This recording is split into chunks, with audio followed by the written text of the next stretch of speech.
shoot. There it is.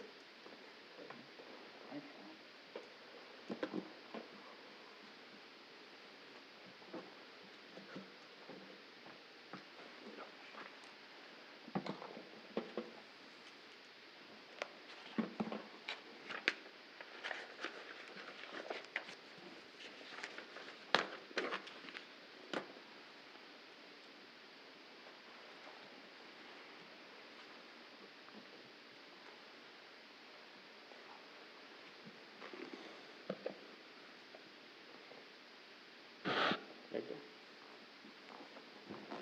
Mine 9 seconds. That's good. My clock's ahead. I don't know which clock we're going by. Yeah, well, it should be this one. Should be that. Mine says 7 too.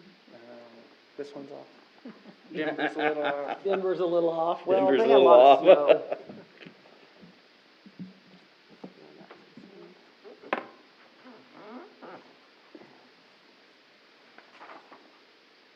Okay. Right. Call this meeting to order.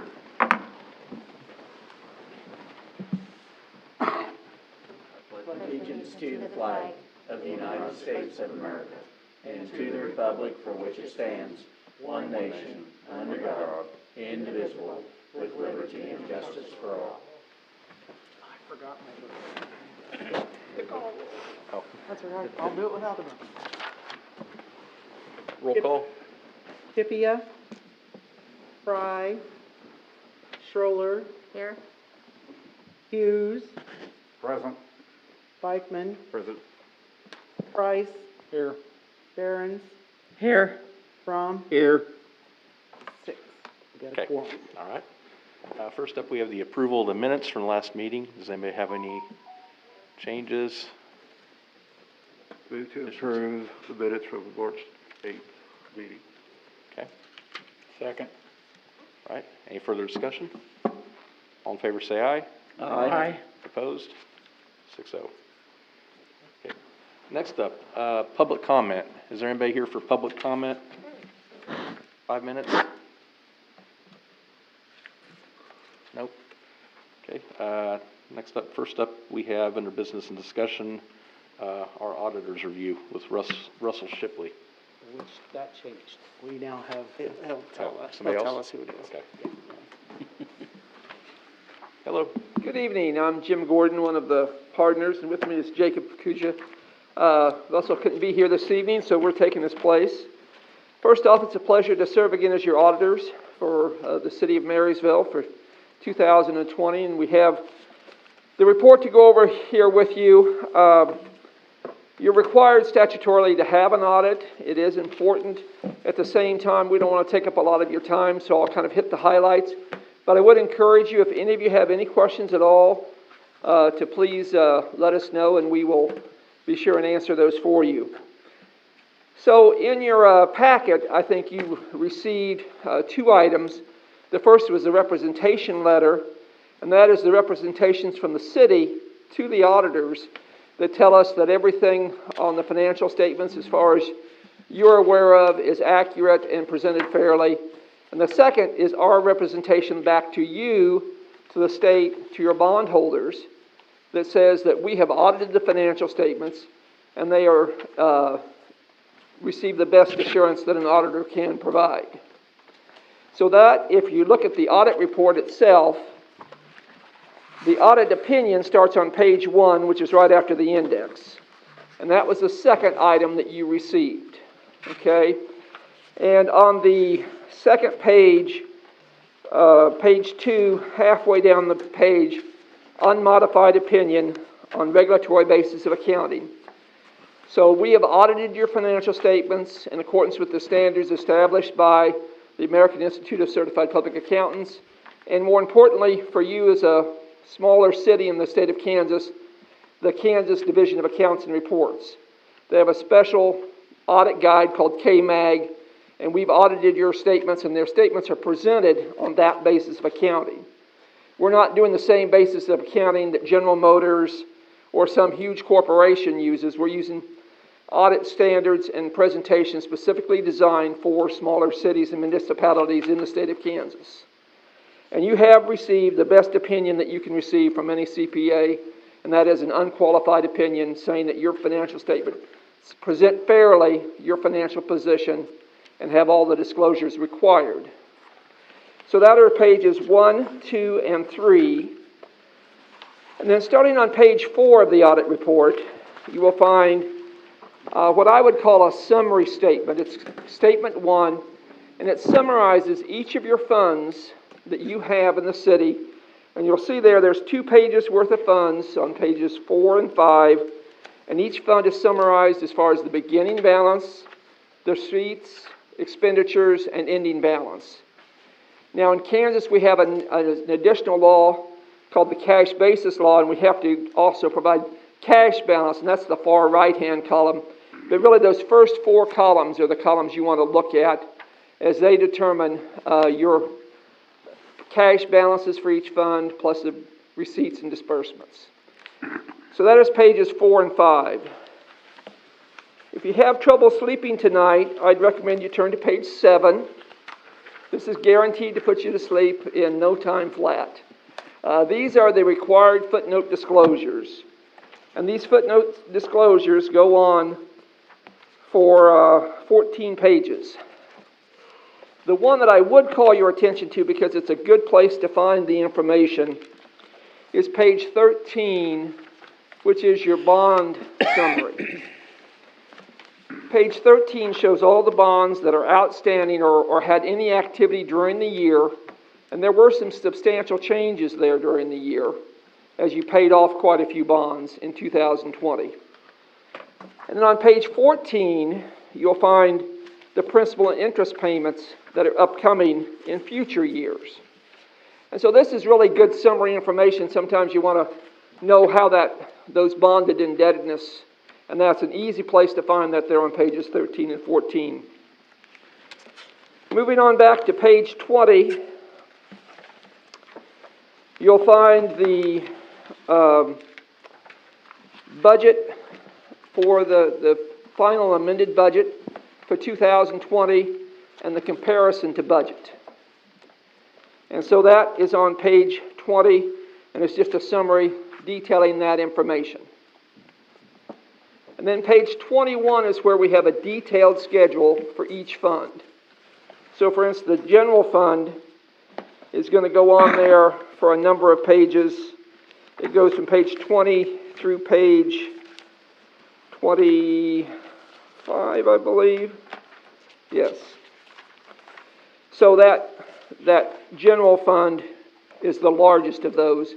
But every fund, we have the detail for you, broken out, both revenues and expenditures by fund. And that goes clear through page 56.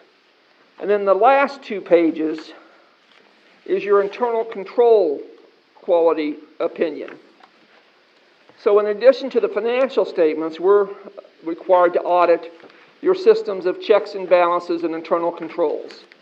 And as you know, here in Marshall County, you've had examples of some things that can go wrong there. And so this is something, it's easy to overlook this, but it's vitally important. And so you also received an unqualified opinion on your internal controls. So that is the basic report. And then you'll also have 2 additional letters. I don't know which one you have first. The thicker of the 2, we're actually required to give you a copy of all of our journal entries. Okay? Now, when you first look at these, if I was in your position, I'd say, why do you have so many journal entries? Well, almost all of these are encumbrances. These are standard year-end entries that we make every year. There's nothing wrong with your books and records. These are standard entries on almost every case. But we are required to provide those to you. We also are required to state whether or not we had any difficulties. We had no difficulties. In fact, without the administrative staff, particularly your city clerk, we wouldn't be able to be here today this early in the year presenting your audit to you. And so we'd like to thank all of the administrative staff for their work and assistance. So that is our required disclosures on the adjusting entries and working with your city staff. The final item is just a quick note. There is one minor, this is not a deficit of internal control, no material weaknesses, but there is one minor item. You're currently doing 2 bank reconciliations, but you're never having a written report that says this one has been agreed to by both parties. And we do recommend that just so that you have a record, that a written record, a visual record, that has been accomplished, and we're working with the staff to make sure that gets done. Very minor item, but we think it's worth doing. It's a pretty minor step. So that's our only real suggestion. So I'd be glad to take any questions you might have on any of the financial statements, any of the work we've done. If you get detailed questions, I'll have to ask Jacob since he did most of the work. So if we had something happen like the county did, then this would take care of the problem then, supposedly? An audit can never guarantee that we will find everything. No. Okay? But we have been through everything, and especially knowing what happened next door, so to speak, we were very careful. We're pretty confident that there are no issues. Okay. We do what are called test basis, where we test transactions, but you've also got, I think, pretty good controls in place. I'm not too worried, but you never know. That's right, absolutely. Yes? Yes, sir. I'm curious, if your firm, is there any place where you feel that there might be a red flag of a subject that our attention should be called to, that we're weak in? We had that one area that I just mentioned on a visual deal there. The only other thing during the year in one of the debt service funds, or 2 of the debt service funds, you were over budget. When you amended the budget, you didn't go quite high enough. That's a very minor technical violation of state statute. So what happens when you've got the state of, I'll go back to where, give you part of my budget speech. When I do budgets, I come in and tell people, you know, if you were doing a household budget, and at the end of the year you were $5 over budget, you'd say, I did a heck of a job budgeting, didn't I? In Kansas, if you're a municipality, you just are a technical violation of the budget law. It doesn't matter how close you are, it's not really a budget, it's an upper limit. And so in 2 of the funds, because you paid off, I think it was the swimming pool bonds, because you paid those off, it made you in technical violation there on 2 of those funds. That's a minor item. I don't think you'll get anything from the state or anything, but it is something we do note here in the report. Thank you. You bet. We knew we were gonna get dinged on it too. Yeah. We talked about it here at the Yeah. council. I mean, we knew it was coming, so. I would be surprised if you get a letter from the state. Once in a while, the state will send out letters. They're busy enough with other things. I doubt you'll get a letter on it. But it's not a major item.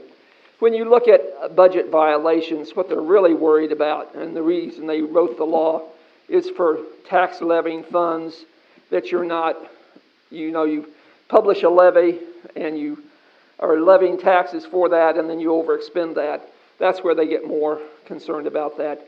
This was if you look at what you were doing, paying off debt so you could save the citizens some money, that's a pretty noble reason to be over budget, but it is a technical violation.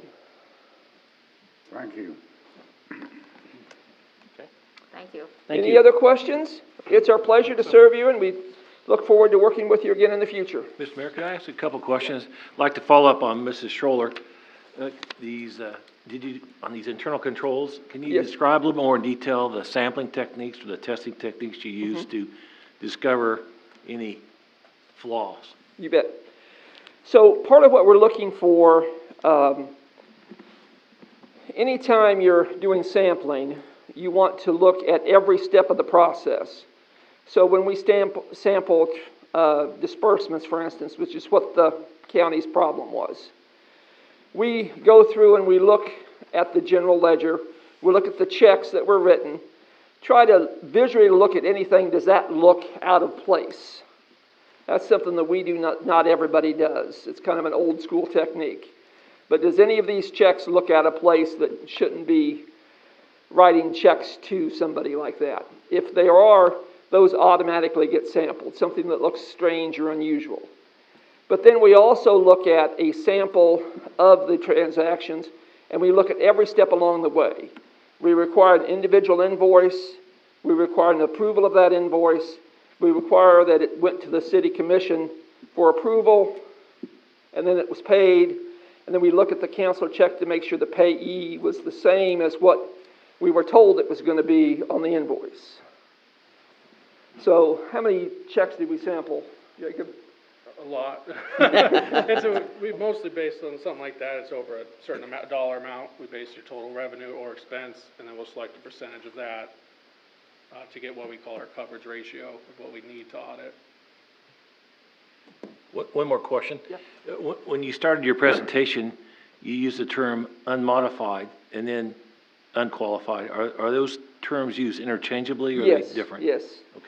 I probably, what's the current language? It's only changed about 5 times since I've been doing this, Jacob. It's still unqualified now. It says unmodified in Or there. unmodified. Unmodified, yes. It has, like I say, we use KMAG, which is different from general accepted auditing standards for the General Motors, for the big corporations. We can do an audit like that if you'd like. It's going to cost about 3 or 4 times as much, and the report's going to be about 5 times as thick. But and the problem is you wouldn't really get anything else from it. We have to go through and list all of your assets, and we have to assess the quality of your roads and bridges and all kinds of things. It's almost, there are a few larger cities that are doing it, but in my view, it's a waste of time and money. But Anything else, John? Nope. good questions. I got something, I don't know if it's really for you, you or not, but, back in 2010, 2011, 12, in that area, the fund was up to $10 to $12 million, is that right? I mean, you remember that, Kevin? What fund? Did we have like 10 million or in the general fund maybe? No. Maybe total. Maybe total. I think it's All total. between all funds. Okay. Total. I'm just curious, how can we get to that point and what's, I mean, I like to see the city to see the total funds get up to 10, 11, $12 million again where we have it. How do we get to that point? So I always look at what are the reasons for getting to a higher cash carryover basis. Are you saving for a particular project? If you are, should we designate those funds for a particular project? One of the things I tell my small cities and municipalities is that it doesn't take much to have a several $100,000 utility problem or whatever. It goes crazy how much it costs to fix something like that. So first thing is, why do we want the money? The second thing is, should we designate the money? And the third thing is, we make the case to the public that we need this carryover for this reason. Because the increase in the carryover also means that taxes are going to be corresponding to that. So as long as you make the case for having the carryover, I think that's important. I've had at least one small city where that became a major issue politically, as they weren't making the case to the citizens as to why they wanted that. And so they got reverse petitions on budgets and that type of thing for several years until they made the case to the citizens as to why they felt like they needed more carryover. Okay, thank you. Yeah, financially, I was fairly pleased. Your decrease this year really came from paying down those bonds. So really, for the kind of year we had in 2020, I thought you came through it pretty well.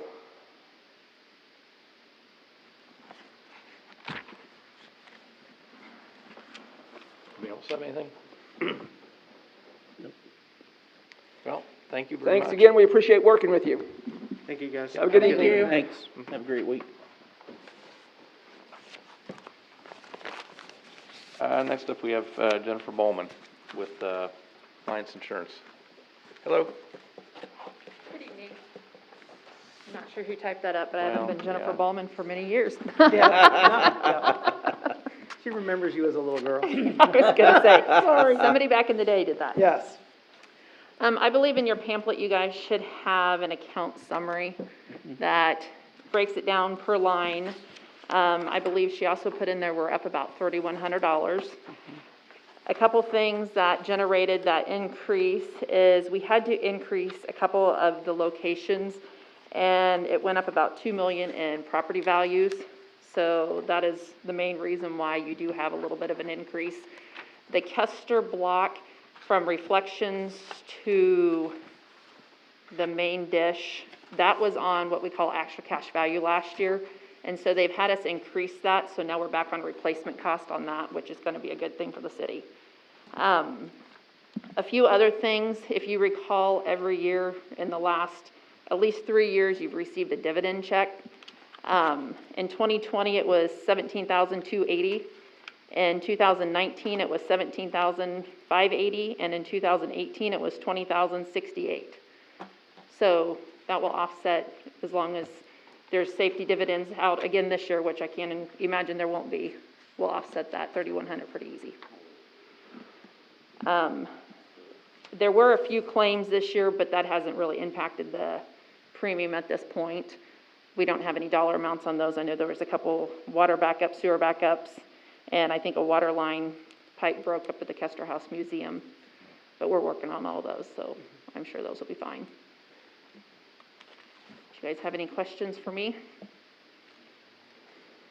Otherwise, everything is basically the same as what it was last year, except a couple of those building values went up.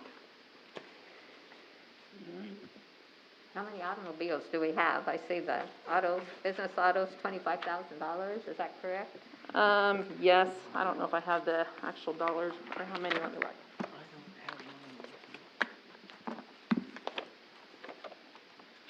Is that up from last year? You don't know? No? The business auto's up about $900. Oh, okay.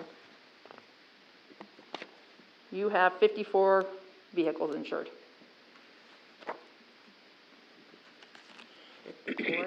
54. Jen, how are those insured? Are they like replacement cost or, Vehicles? yeah, No, any vehicles on what we call actual cash value. So it will be based on, at the time of the loss, the value of the vehicle. So they go through like a Kelly Blue Book pricing. okay, so like, They're not gonna replace a 2018 for a 2021. no, what I'm getting at is, this is just an example. Like, say if our sewer truck got in a wreck and it was totaled, so it's the cash value of that year That, of a with the truck. miles, yes. Okay. Yes, that's correct. But of the sewer truck's a kind of a specific vehicle. Yes, and I'm sure there is a dollar amount on some of those like that. Right. Not just like the pickup trucks that you Right. can go out and Right, replace. but that would be that's in the fleet of 55. That is correct, vehicles. yes. Any other questions? Pretty easy this year. It is. I just wanted her to come because anytime we spend this much money, I always think the council should see it. No, If you have you need to know. And obviously, being right down the street, I'm available at any time that anybody could stop in and I would go over any part of the policy. That's the nice part of having it local, which we greatly appreciate. We do too. So- It's easy to work with. But yes, anytime anybody can stop in and we can go over anything. Alrighty, well, thank Thanks, you. I Jen. appreciate you guys' Thanks, Jen. business. Thank you, Jen. Thank you. Thank you, John. Thank you. Next up, we have the gravel dash. Mark asked to be removed from he called me today to be removed. Where they wanted to put the trailer, it can't go, and they don't want to put it in the park. So, he's gonna work They're with. working on an alternate site then? I think CES and them are working it out, but Okay. that's private property, so it won't have anything to do with us. Okay. Okay. Next up, Aiden Price with the prom.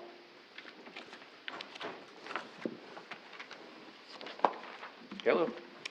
Good evening, everybody. If you don't know who I am, I'm Aiden Price, but I'm the Stuco president of MJHS, and I'm also the class president of 2021. I just wanted to discuss with you some of the annual prom festivities that happen every year, such as the promenade that happens at 7th Street corridor and the senior walk.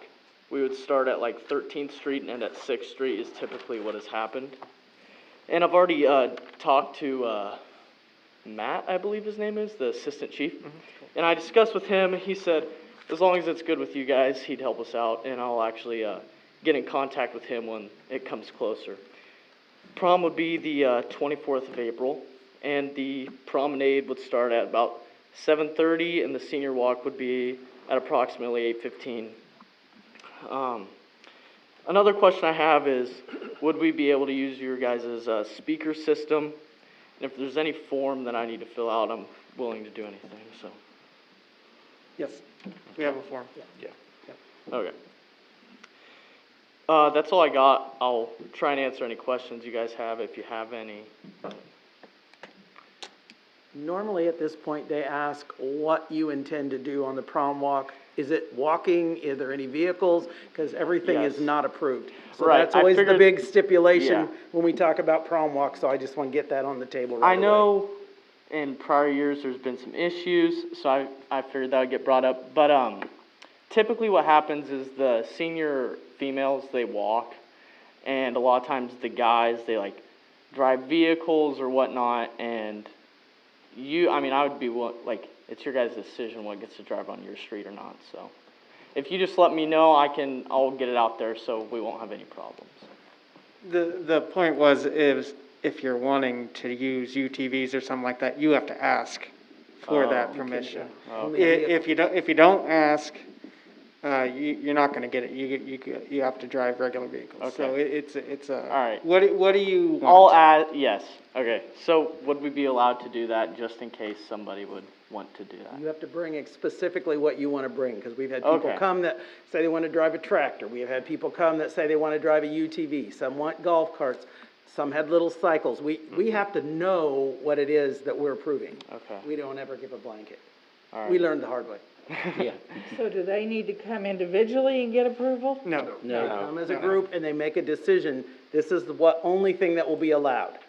So Okay. you can either bring your car, right now you could bring a car, anything Right, that's yes. legal on the street. Legal on the street. If you want something different, you must bring that and we must approve that. Okay. Because in the past, we allowed ATVs or UTVs, whatever, but then Right. we didn't, so. Well, because we've had issues. We had Yeah, we had issues. issues So sometimes. we need to know what it is that you want. Registered UTVs are legal on the street. Correct. Right, so that'd be the only thing you could go on. And this is not to ward you off from asking. This Right, is just, you're not gonna get it if you're not gonna ask. Right. So, I mean, that's You basically just it. need to know what those kids are expecting to Okay. be able to do.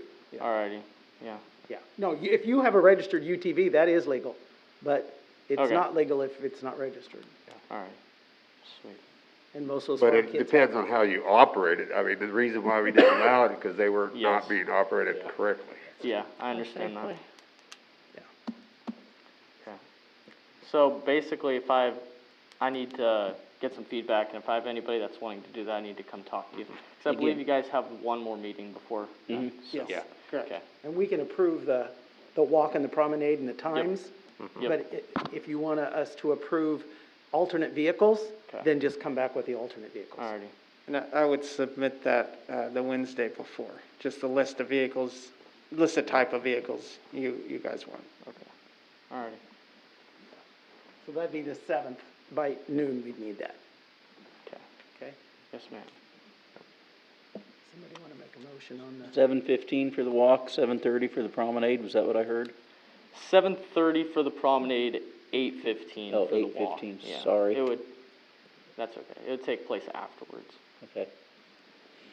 Move to approve the 2021 MHS prom walk on April 24th, down Main Street from 13th to 6th. Second. Okay. Any further discussion? All in favor, say aye. Aye. Opposed? Oh, Okay. You come back and see us again in Yeah. 2 weeks. Also, for those forms, do I just need to come in and pick them up? Yeah, stop at City Hall and Okay. and pick one up. I'll do that. Thank you very much, guys. Thanks, Aiden. Have a good evening. You too, bud. Next up, we have Ellen Barber with Partnership for Growth. Good evening. I just wanted to bring an opportunity to you tonight through the cost share program with KDOT. I think you all are probably familiar with it. I think the city has applied for it before. However, because of COVID, I was told that there's a better chance of getting it this year, and there's more money in it this year. And so I have visited with Austin about it, and he said, we're not applying as a city, then the county is welcome to go for it. So this is a different project. It's basically, I'm here tonight to see if the city would like to co-sponsor this grant.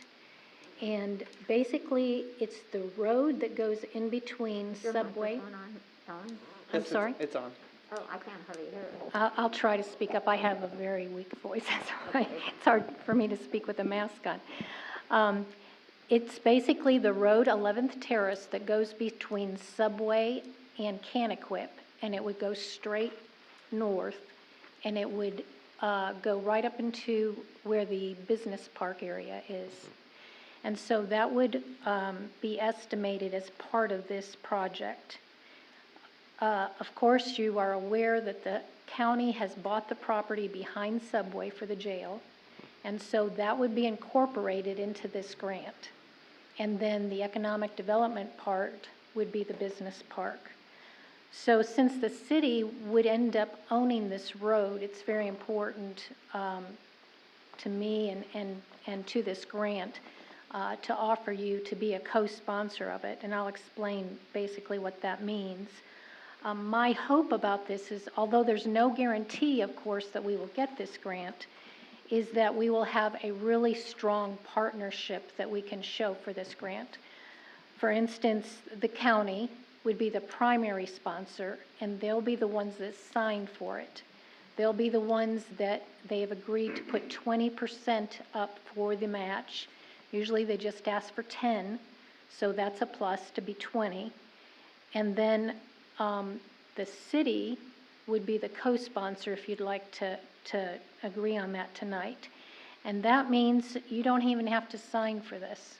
You don't even have to give any money toward it if you don't want to. Of course, if you did, it would make it stronger, but I'm not asking for you to do that to be part of this grant.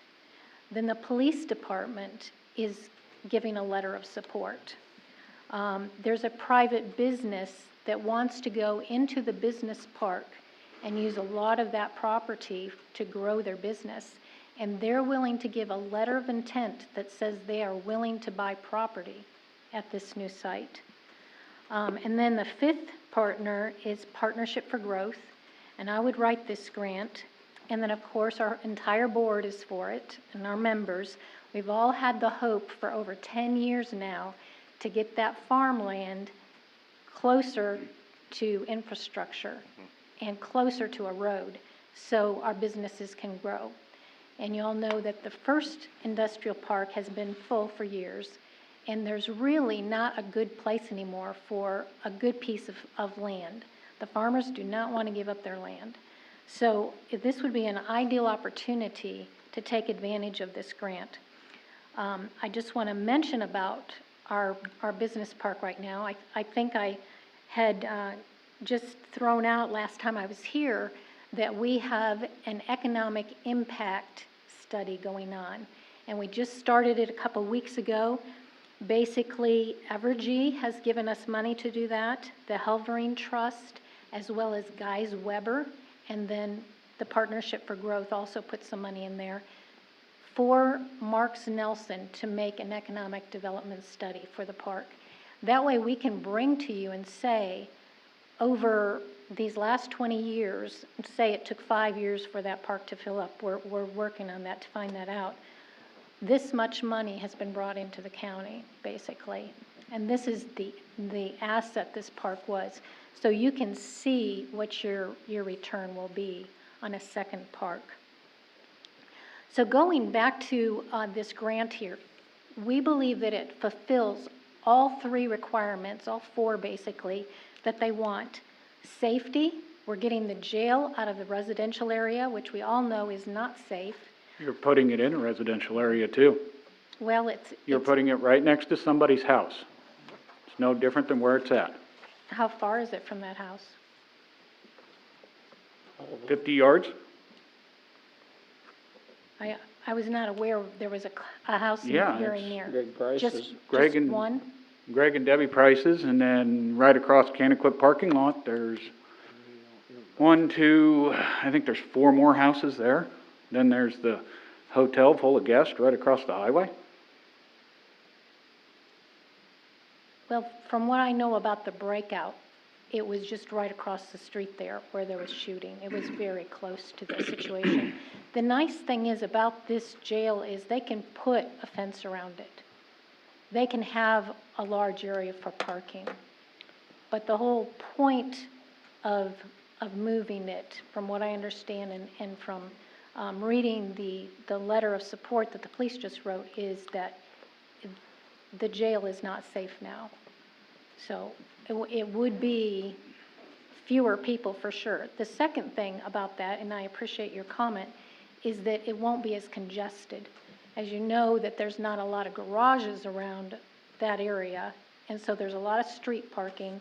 And when there's court, and when there is people just residential coming into the courthouse, there is just a lot of cars there. In fact, I had an accident there because someone bumped my bumper because it was just a very crowded day. So that's the second thing that they'd like to know, is that that'll ease that in the neighborhood.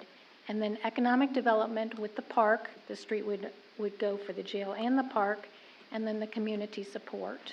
So with those type of things, I think there's a very strong case that we can build to get a nearly free road in a place that's needed it.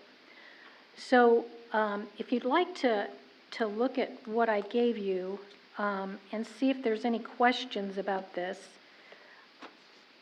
the basic plan is to put a code-approved cement road with any covered utilities in the right-of-way, up to 80% supplied by state funds, and a minimum of a 20% match from the county, and to use local people to do that, to estimate it, design, and build it under city code.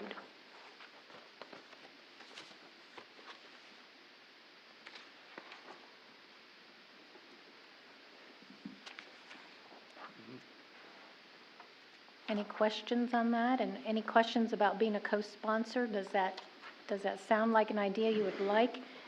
I would just say that, of course, in the future, the maintenance process will be laid out as your development code requests. So that would be, the future maintenance would be your part of that as the city. Well, I'm not for building the jail out there, for one thing. I think we need to leave it in Marysville, in town, so. Do they plan not to annex it? That property is already annexed. So it is in town? It is in town. Okay. I'm not proposed because they haven't went out there and asked anybody. And if it's such an issue in this residential neighborhood, how's that any different? Still in part of a residential neighborhood, number one. And number two, where I'm at with it is everybody can sit here and say the jail's unsafe, and that's no one here for us to decide. And I have looked at their jail plans, and it'll be just as safe as it is out there as if they do it there. Does it have the updated pods in it? The last plan that I saw, yes. Okay, was it the plan for up on 11th Terrace with the pods? No, it was for right there where it's at. You understand that jail's been there since 1978. Correct, Man, that's 42 years. correct. And before that, it was the sheriff's house, which if I remember right, sat on the west end of that block that the sheriff lived in, and the jail was in the bottom part of his house. So a jail being there is not like a new thing. It's been there. Now, I wasn't here at the time of the breakout, but there's a lot of things that went wrong. And there's a lot of things that they've fixed without remodeling their jail. Now, I'm not gonna get into the blame game, I'm not gonna get into that. I just don't think they went out there and talked to the residential neighborhood, and they're using that they gotta get it out of this one to put it in that one. And I can't agree with that. So that's where I'm at on it. Sure. Who's gonna cover the cost for the proposed water line, the proposed sewer, the proposed force main, the proposed pump station? Is that gonna be on the city? Is that gonna be on the county? Or who's all that gonna be on? The way that it was described to me today, I had a conversation with the administrator, is the grant covers the majority of the construction of the road, and as long as the infrastructure, whatever's in the right-of-way, is less than, they will still consider putting it in. So basically, that's what we plan to do, is have the majority, the road, and see what the infrastructure comes out and put as much as possible in it. Well, the problem is trying to size, they got a pump station out there. You have 8, 9 lots out there that it looks like from this diagram here.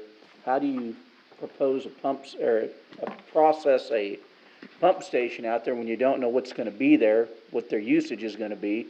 You could build a pump station and be way oversized. You could build a pump station and be way undersized. Until we know what's going in out there, pump stations are a lot of money. Right. A lot of maintenance. And is this And by the time you put your force main in to get it back over here, and then it goes from there down and through 2 more pump stations to get where it needs to get. And just to remind you, we own that first west half, not the entire 10 acres. So you own 1, 2, 3, 9, and 8? Correct. Okay. That's what we own right now. If I can give a better explanation. So what this grant would be covering would just be 11th Terrace and possibly any water and sewer underneath that, which means they'd take the sewer as far as it could physically go, because it's very shallow out there. I know. As a part of this project.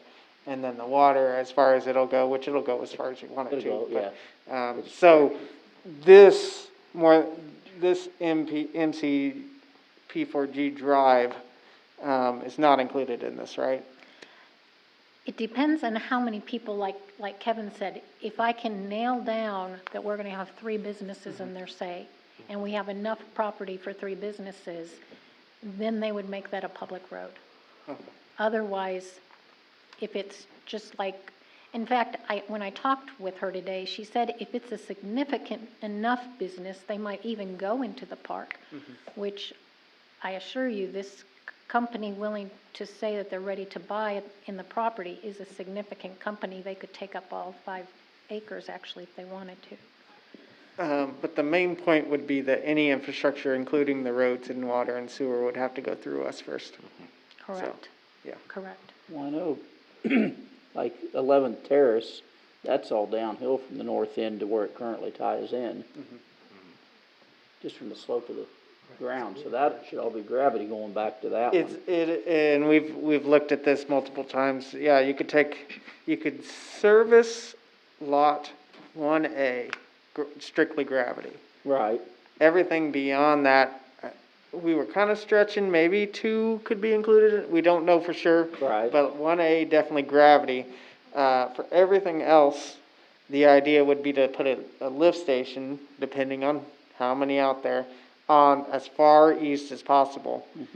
To catch all that, they can get gravity, it gets to the lift station, gets sent back to that gravity, and sent down 11 Terrace.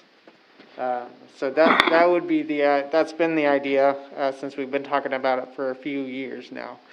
But again, they'd have to prove the need, and they'd have to run all of this through us again anyways. Right. One thing to bring up that would involve the jail part of it, though, is whether or not we would want to require them to have a grinder station on their sewage. I mean, we've done it on the nursing homes, well, depending on what they're gonna flush down there. Why would we not consider that? Well, and that's what I'm saying, it's something we would have to talk about. I work with a local plumber, I've seen what's come out of that up there. Yep. How does this affect the waterway that's right there? Well, they have told me that they will do drainage and sewage, curb and guttering. So if there's, a certain area you want looked at especially, I would get hold of CES and say, make sure you cover this, adequately, like we want this done, and he will factor that in. Cause lot 3 and 4 are right on that waterway, that's just curious. He's talking about on your map, you got you're a talking deal that about- says stormwater detention. The P for G site, Yep. lot Yeah, 3 and you 4. see the two little black circles above lot 2 and lot 3? That's in the waterway, that's where the Okay. waterway is. It comes down to that stormwater detention. So I'm just curious how that, all them lots, if that waterway's gonna have to be taken out? To do the plating and stuff like that, especially for lots of these sizes, they have to do a stormwater study. So they're gonna cover that. It triggers it, I forget, half an acre or an acre or something like that. But, they have to figure out where the stormwater is gonna go, engineer it that way. That's what our rules tell them anyways. So that waterway's gotta be filled in, or then it's gotta be moved further north? I mean, how Based does that all work from the? Based off an engineer study is what they go off of. So when you said they were gonna do curb and gutter, are you speaking about the jail people or the Partnership for Growth people? Which part of this are we talking about? Okay, I'm talking about the grant that takes the road straight up. Just straight up to the jail? Right. That's what we're talking about now? Right. Not this other part? Right, I was Just thinking the he part was that's talking going to about the jail? grant. Yeah, And they'll put in the infrastructure. and I guess getting back to what's on the agenda, but to be clear here, you're not asking for any funds from us or anything, you're just basically asking for a letter of support, and to co-sponsor, hoping that they get this grant. That is correct. And then to maintain the road when it's completed, which is what we do on all the roads in town, so. That is correct. Thank you All right. for stating that. It's co-sponsor with the county. That's right, the county is the sponsor, and then you would be underneath that as co-sponsor, but the county will sign for it. The county's picking up all the costs, the Right. 20%, Yeah, I'm so. still not interested, not till they solve that. Yes, Terry? You say that about the county picking this up. Is there a provision gonna be made to any of these other lots that wanna get sold? Is gonna be, contingent selling them on the fact that there will be for the extension of whatever structure goes into the jail? How's that gonna get paid for? Well, and that'll be for council to decide. I mean, typically, if it was residential, we would, either the developer would put it in and then pay for it and assess that and then turn it over to us to maintain, or we would put it in and then assess those lots, typically. So. Okay.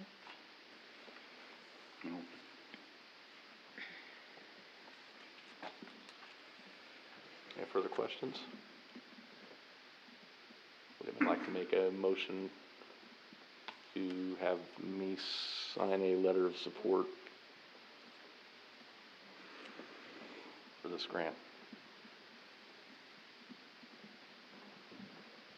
I move City of Marysville write a letter of support for the Partnership for Growth for the grant. Okay, do I have a second? Second. Okay. Any further discussion? All in favor, say aye. Opposed? Aye.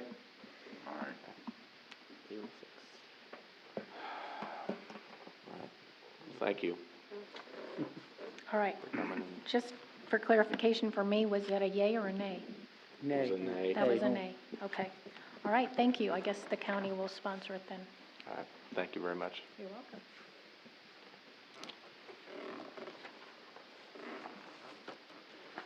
All right. Next up, we have the pool wages. We put these in here, because it was requested that we go over these again. I don't know if we should change them or not. I wanted you guys to discuss them. How are we sitting right now as far as how many lifeguards have filled out applications to come back, and or how many I new gave them ones? to her and I didn't count them. 7 or 8 lifeguard. And they were all people that are returning. They're Yes. returning? Yeah. Any new ones yet? There was No new one ones? concession stand worker, and then everything else was lifeguards, and one assistant manager, but that was a lifeguard, basically. So at least 7 lifeguard applications. And she did ask me today if I would put it in, I called Hanover High School to put it in their announcements, and Valley Heights, who said they put it in their announcement, and Marysville High School said they would not put it in their announcements. They don't do that. So they will hang a sign up, I guess, by the counselor in Marysville, but, so anybody that you know or would encourage, Well, I we can do about pay for their. guarantee you, you won't get anything from Valley Heights with their new pool going in down there. It won't be Nope. done, I don't think, will it? Moving right along on it. Okay. They I don't got- know. They got the board set today, so. Well, we do have one that comes from down there, and she's returning to us, so. So how many total do you usually hire? We aim for 20 employees, Right. and we don't get it, but that's what we aim for. So it depends on how much they want to work and if anybody wants to. You aim for Well, 20, you and we need got that many 7. because last So year we far, didn't have, We didn't have yeah. enough. enough. Yeah. We have a lot of people that have come in and got applications that not near the amount that turn them back in. So we're hopeful they're still coming in. Maybe we'll send out a reminder letter, hey, you Right, got and an we have done that application. before, to Yeah. all the ones previous. Yeah, that's what, we sent out a letter initially, and that's what prompted people to come in and put their application in. But or to get applications, but they just haven't, put them back in. Yes, Terry. Has there been a study done about, these hourly wages? How do they compare to other places? We're pretty high. They're higher? I mean, yeah, we pay them No, wait a pretty minute, you decent. mean compared job to job, or like, Job to compared lifeguard to lifeguard, or just like with what a teenager can get for a job? Well, just in general, if somebody's gonna do this, is this where they can do it as good, can they do it as good for us No, as someplace We else? compared As a pool to lifeguard, pool. yes. Pool to as, pool. as a lifeguard, Yeah. maybe, Yes, but yes, not, as a not as a lifeguard. job in Marysville, no. Right. And then the other part was this bonus thing, is this standard thing? We implemented that about 3 years ago, and so yes, if they end the season, they get that. If the manager recommends it, yes, they do. That's at the end of the season? That's at the end of the season. Yep. Absolutely, and we do pay for them to be certified or recertified if they already have a certificate. We'll pay for their class as long as they pass. Well, then I maybe would suggest if somebody's gonna do a good job, work the whole year, maybe we could bump that bonus up a little bit. We are the only people that pay a bonus, Okay? but that doesn't mean we can't up it. I'm not saying that. I'm just saying, if Yeah, you sure. got an incentive, Yep. I don't think, okay, I don't think it would hurt us to give them a wage increase from, if we haven't done anything for 2 years. They automatically get an increase when they jump, this is the next year, so they automatically get 50 cents a year, no matter what. When they come back, they get 50 cents a year, which is, you mean Up 50 pretty cents good. an hour per year? yep, yep.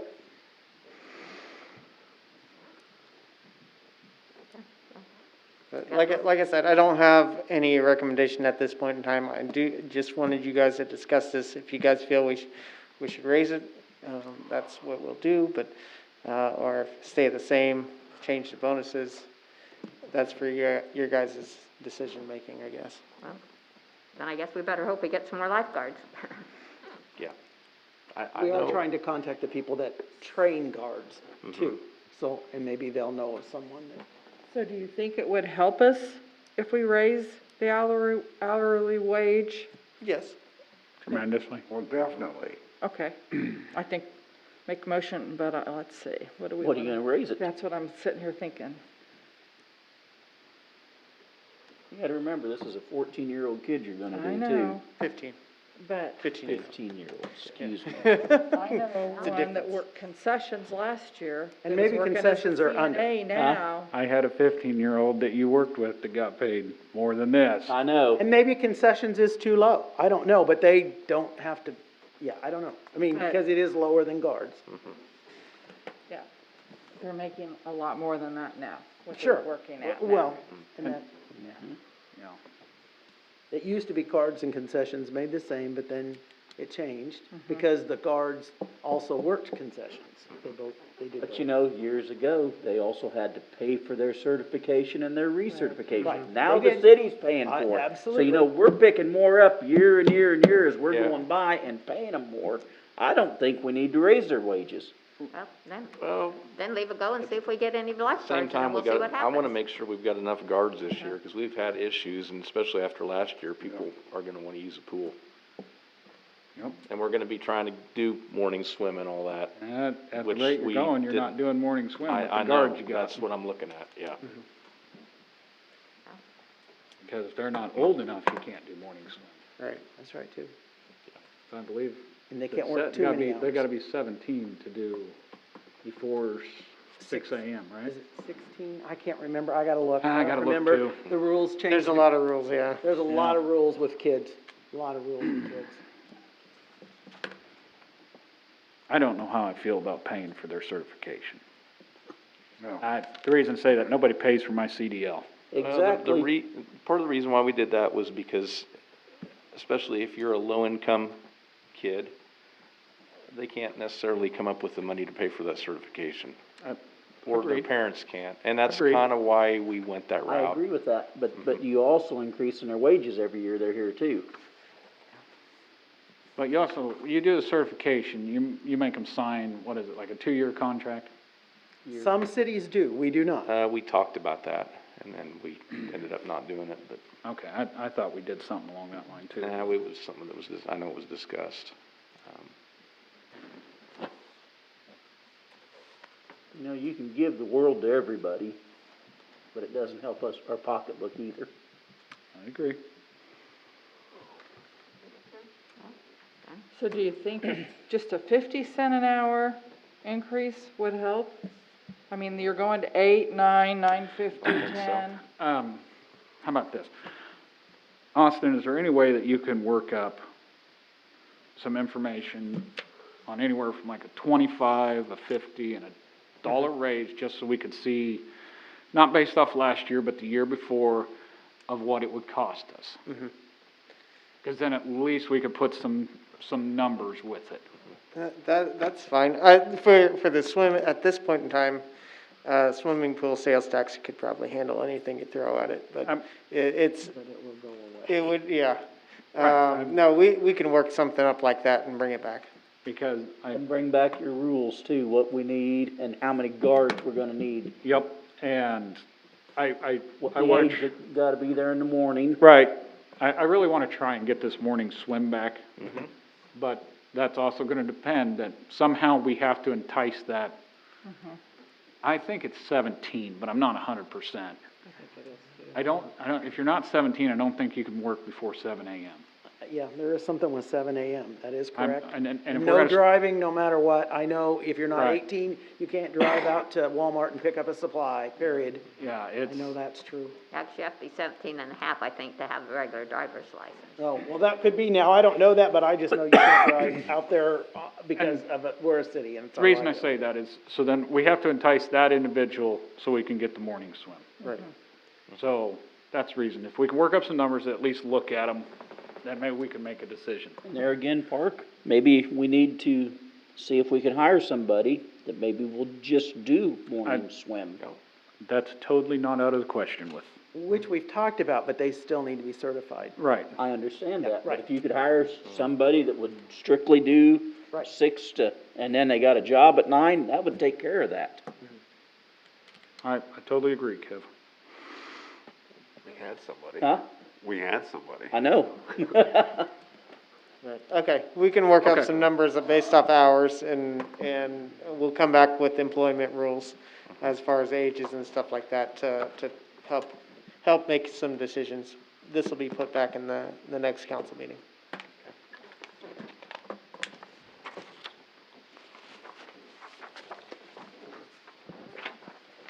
Can you tell us who you hired as managers?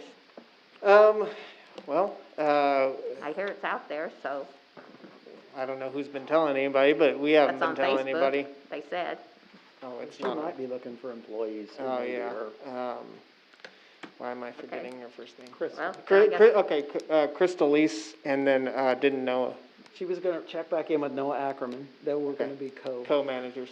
So Crystal Lease is gonna be the main person, but, she needed a co-manager to help her out, and we're double checking with Noah Ackerman.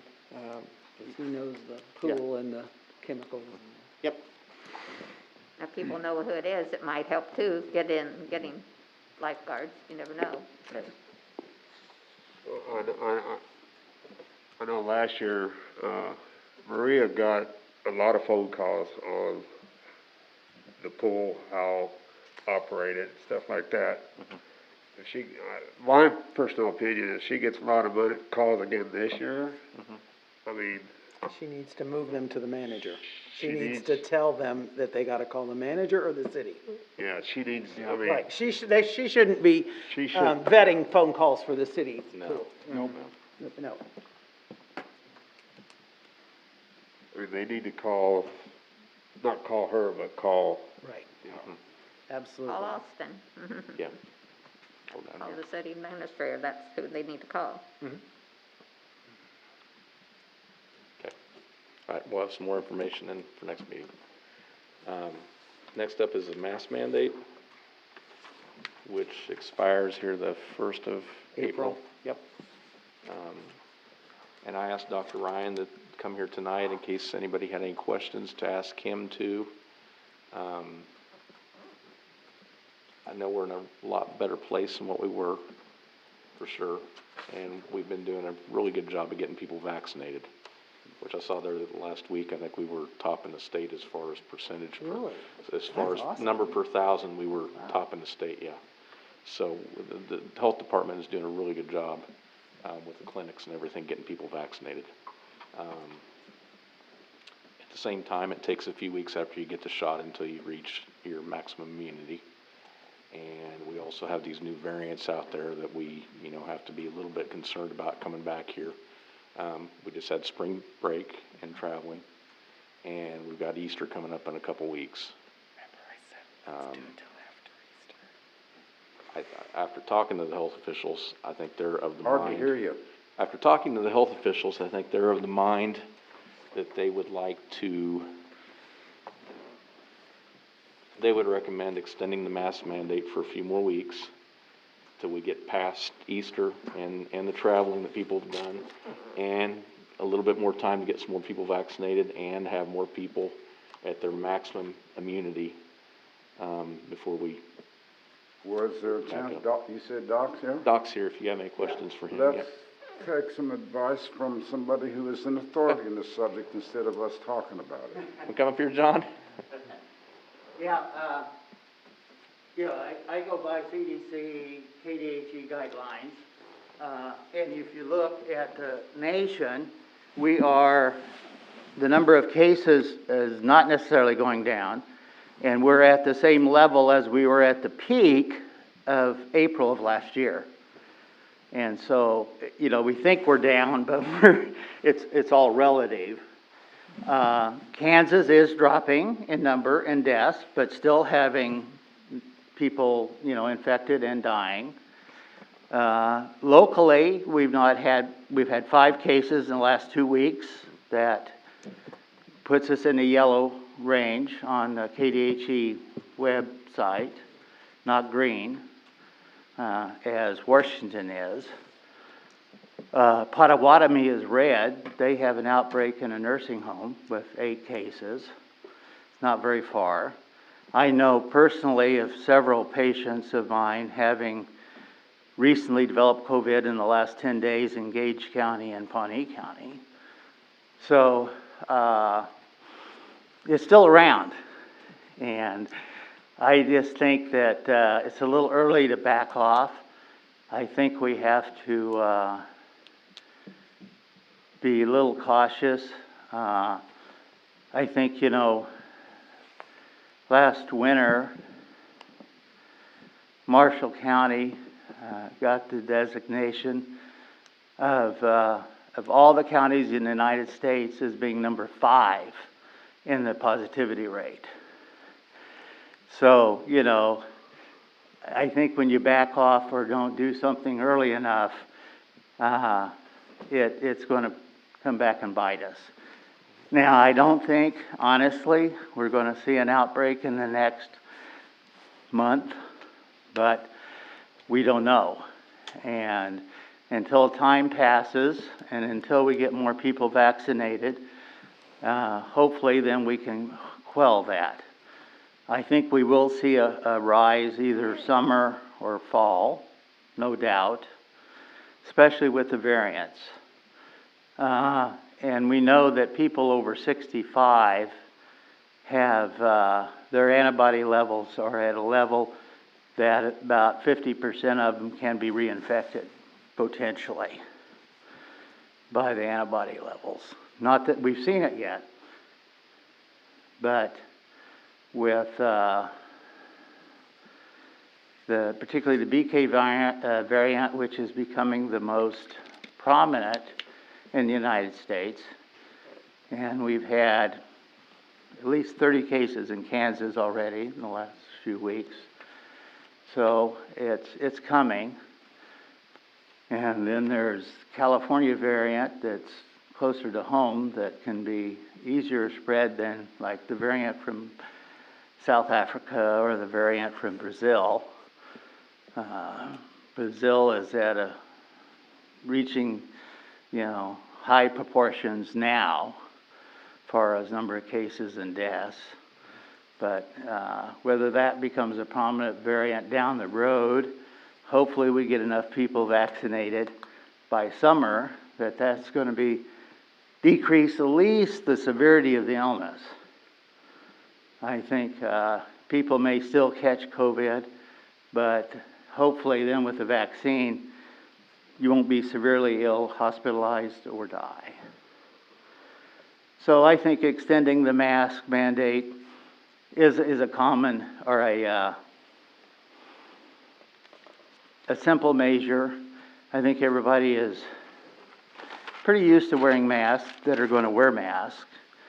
And by taking it away, just kind of encourages a percentage of people to take their mask off, and at a time when probably shouldn't be. Yes? If you had to sit in one of these chairs, what would you recommend we do? Maybe extended a month or? Yeah, extended a month. Do you think a month is enough? Well, I would like to see at least a month because I think it's a little early since we still have had 5 cases in the last 2 weeks. Now, if we go a month with no cases, it's probably harder to argue that we needed one. Just because we're not going, but in the next 2 weeks we could, with Easter and other events coming up, we could see a resurgence, and then we could be revisiting that because all of a sudden we're at a 10% positivity rate again. Thinking in my mind everything that's coming up, you've got Easter. Then you've got Mother's Day, and then graduation, and then you got June activities and the pool. Yeah. Though I think as we talked last time, the pool is probably the least concern. Right. It's outdoors, and I don't worry about it as much as indoor events and large groups of people in more proximity to each other. Mother's Day might be a little iffy if we have an uptick in cases. And especially with a lot of people traveling from outside the community in, from areas where there's a higher rate of cases yet across the state and the United States. I would recommend extending it for a month. Thank you. Thank you. Thanks, Doc. Mr. Mayor, Yes, Jerry. I want to make a motion that we extend this mask mandate for another 30 days and see how things happen. Okay, so May 1st? That'd May be 1st. fine. Okay. All right. Do I have a second? Second. Okay. Read that motion. Terry would like to extend the mask mandate to May 1st, which is 30 days. So I'm just curious if we see 3 cases next month, do we extend it another month? I mean, do we I'm keep having trouble extending hearing it? You know, where do you like to see the numbers before we don't extend it? I can't hear him. He's wanting to know what level is acceptable where we would do with the mask mandate. What What level? level of numbers, how many How many positives? cases? I mean, how many cases would you like to see? It's not a matter of a level, it's a matter of time. As far as I'm concerned, we heard it from somebody that knows what he's talking about, said he recommended that. I made a motion that we follow his instructions and do it for the people. But my Not levels, there's no level. my question is, where do we like to see the numbers at before we end the mandate? 0 cases, 2 cases, 1 I'd case? say 0 cases for at least 2 weeks, maybe 3 weeks before we extend it again. Okay, so next month in April, if we have 3 cases, do we extend it another month? I would.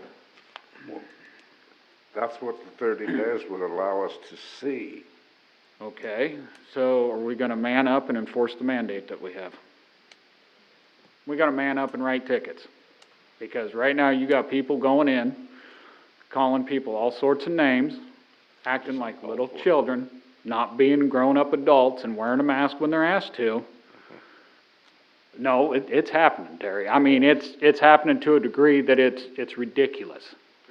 So either we man up and we write the ticket when this happens, or how do you want to handle it? I think we've been doing a pretty good job of it as it is. No, we ain't. No, we're out of control.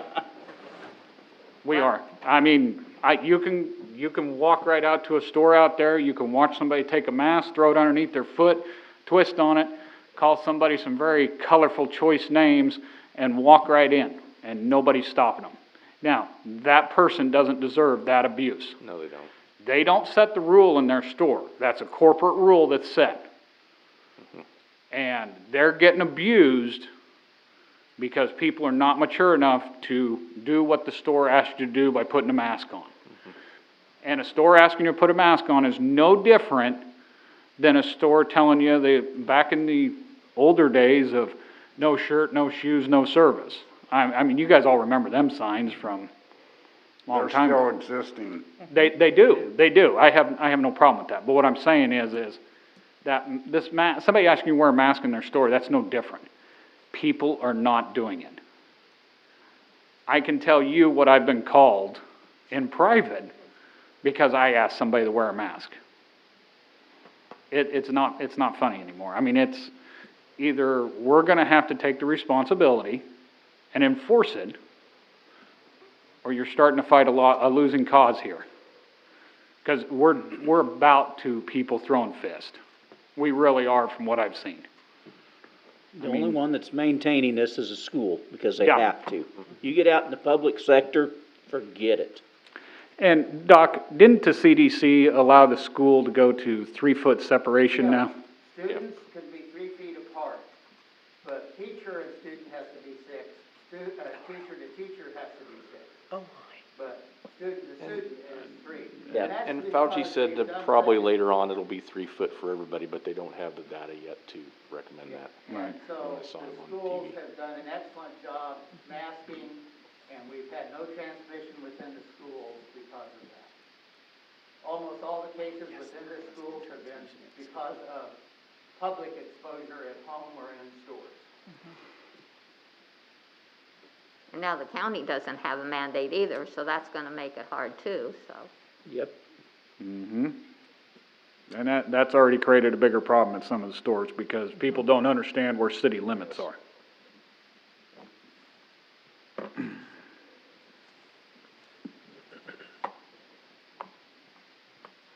The second thing I want to discuss is on exemptions.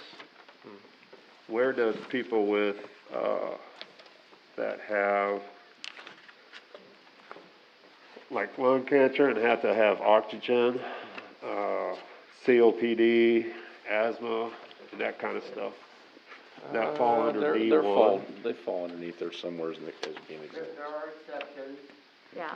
My husband, Very few.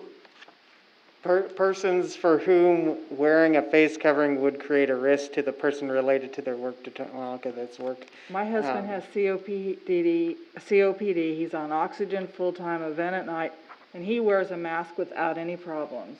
Well, I'm just asking where it is on this exceptions. I don't think we have. I don't think there should, No, most people don't. There's an exception in here for medical. No, I know I saw it. But you got somebody that has. Person with medical condition, mental health condition, or disability which prevents them from wearing a face covering. Okay. Where are you at on that, Austin? Page 4 under, or D, okay, so we go. D1, right? Yeah, D1, It yep, falls under D1. yep. D1. Okay, so you have a person that has breathing only through their mouth. I mean, they offer restrictions because they only can breathe through their mouth.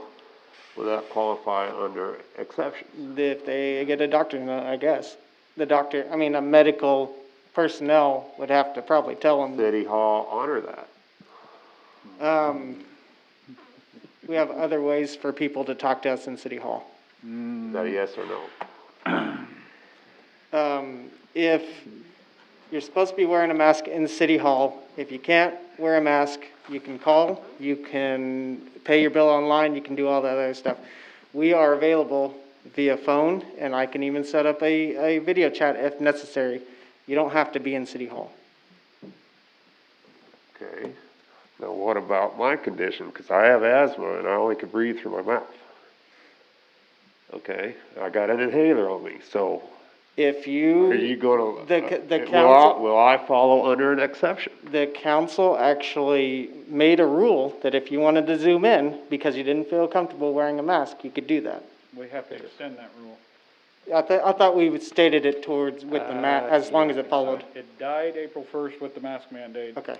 But I don't think we put anything in there that it would extend with the mask mandate. Okay, yeah, April 1st then. Yeah, we'd have to extend that, you guys would have to extend that rule. Yeah. So you would be telling me I would have to bring it in? Still requires a mask. Yes. County courthouse still requires a mask. Yeah. Because it's in city limits, yes. Right. No. No, they, That's their policy. not that everybody They wears it do in there. not require it for the public, but they require it for themselves. So do the county commissioners wear a mask? Some do. Sometimes. Some do. Let's be honest, some do. You can watch it on video if you want to. Yep. So in other words, I would have to bring in a doctor's note. The policy that was passed stated if you're not comfortable being here under the rules, that you could zoom in. Okay. That's, I mean, unless somebody wants to correct that. That sounded right.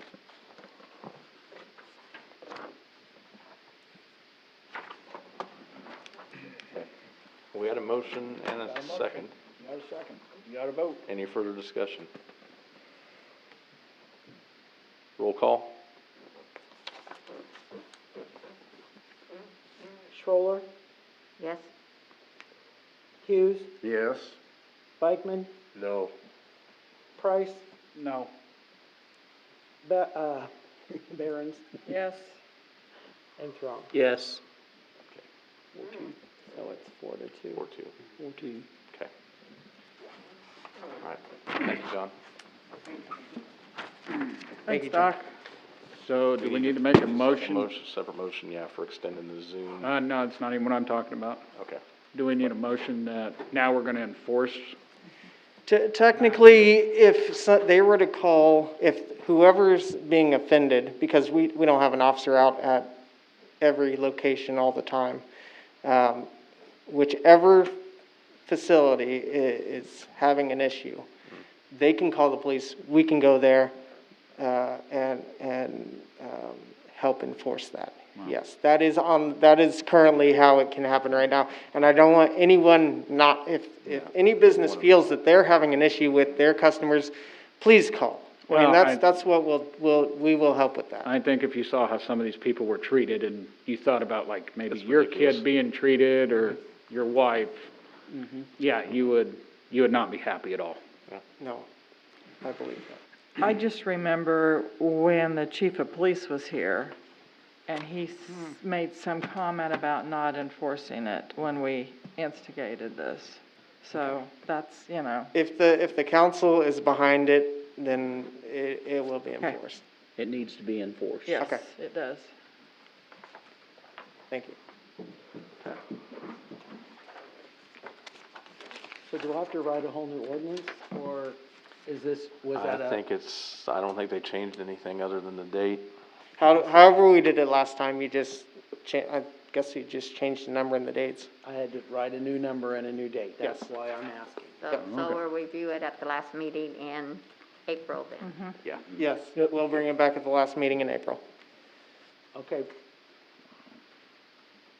Oh, for the next. For the time. next I time. was like, wait a minute, we just did April. Yeah, yeah. You had me. For the next, For the next time, we will bring it back. Sorry, you lost me and I couldn't.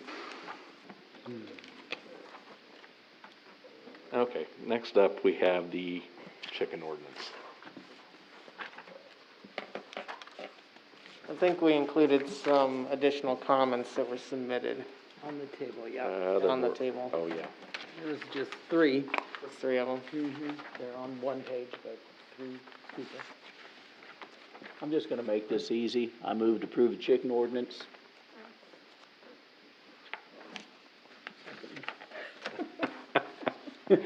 And I have a second.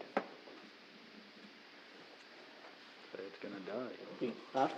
Say it's gonna die. Second. We gotta have a All right. second in order to get it to. Discussion. vote. Yeah, we on No, discussion. further All right, discussion, yeah. does anybody have any discussion about the chicken ordinance? I do, actually. Yes. So the city ordinance prevents people up here not having chickens, right? I can't They live in Sundown. If they live where? Is that, where is that? I don't, who is that? Where are you at? Or, this is where Barons live, right? Where, who? Oh, Barron's, yeah, Barron's, that's Mash within the Bar. city limits, yeah. They're not in the city limits of. Yeah, they are. Yes, Yeah, they are. Yeah, they are. So it prevents them from having chickens. Correct, Wait a minute, wait a minute. Also. Did we people that annex them live in?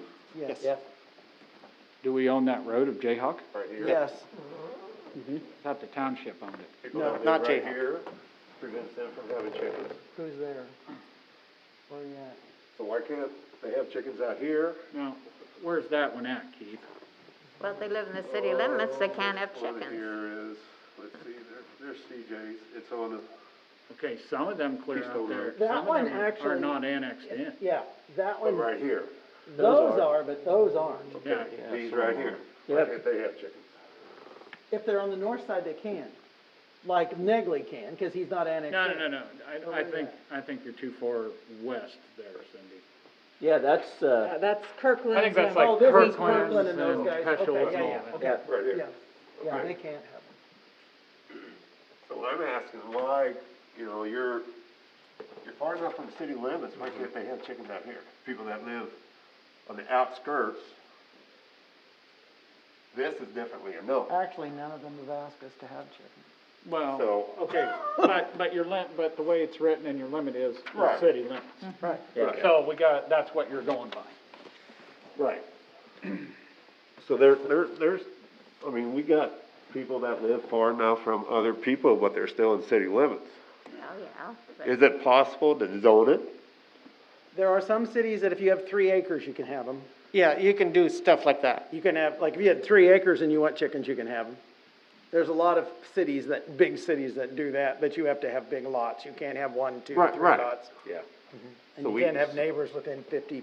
So we can zone it. I mean, have designated, if you live in a certain zone, you can have chickens. Well, it's easier if you do land size. Right. Because if there's an anomalous little small lot, you don't want to go, oh, yeah, you can have chickens too. Or No. distance from neighbor to neighbor. Yeah, exactly. And their distance in here is Yeah, from their that's part house. of that one. It's 50 foot.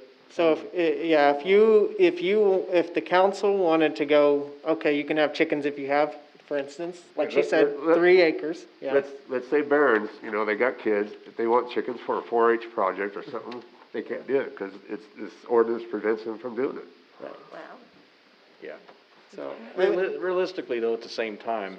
I mean, technically, if the you only follow way- the order. Yeah, but But he's got a farm. it's, I mean, our ordinances are like, they're complaint driven, generally enforcement. Is anybody gonna know if they even have chickens up there? Well, I mean, their neighbors are never gonna see, I mean, it's different than in town. But this ordinance will say, no, you can't have chickens there, you gotta remove Yeah. them. Which it always Yeah, has. true, which it has now. It has for. But they're I have no farming idea. out, they're They might have basically, in chickens. my concern, out in the country anyway. Basically, yeah. Well, they want us to That's fix their purpose. road all the Yeah, time. yeah. But, you know, there are some places where people live that's crushed. You know, they got big lots, they live in the city, but you can't have chickens. Yeah. They want chickens because of what this ordinance says. the current ordinance. current- The Right, current current, ordinance, yes. You mean the one we're gonna vote on, or the? No, Both of them. the existing one, Okay. right.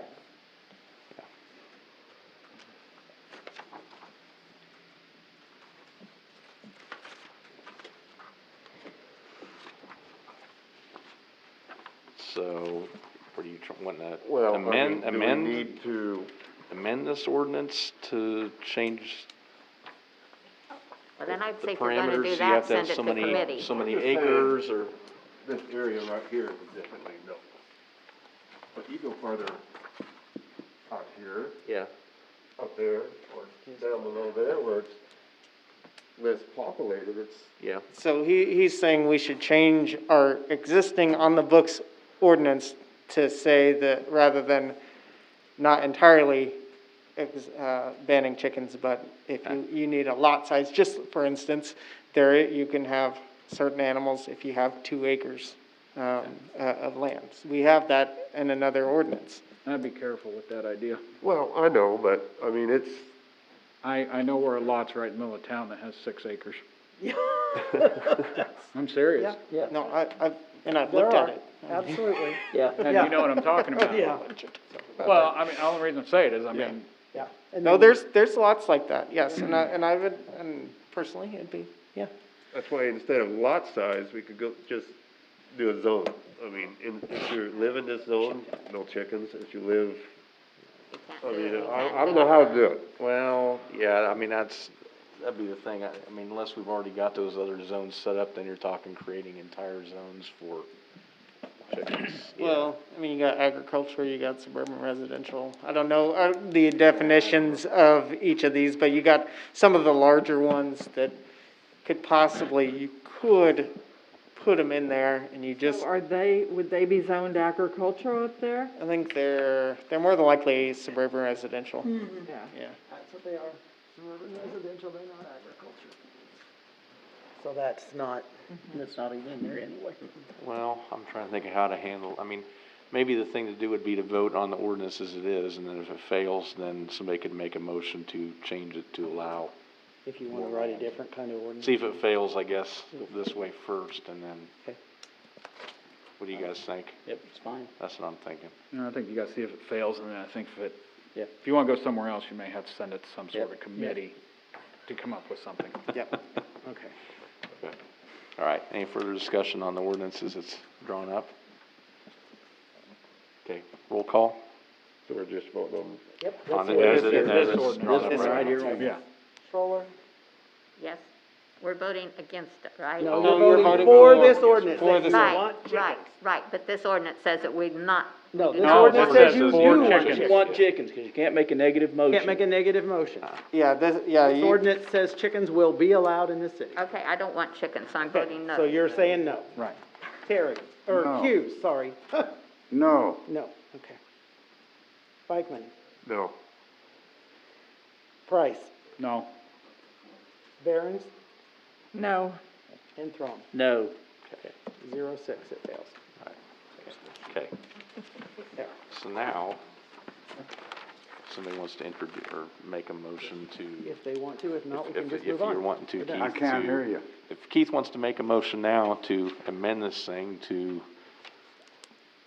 allow chickens, or do you wanna have something drawn up? I would send it back to committee. I would send it to committee to consider, how we could allow, possibly based, give some, I'd Give ask some the- guidance Give first. some guidance to the Yeah, that'd be a committee good idea. on what you want to see in an ordinance.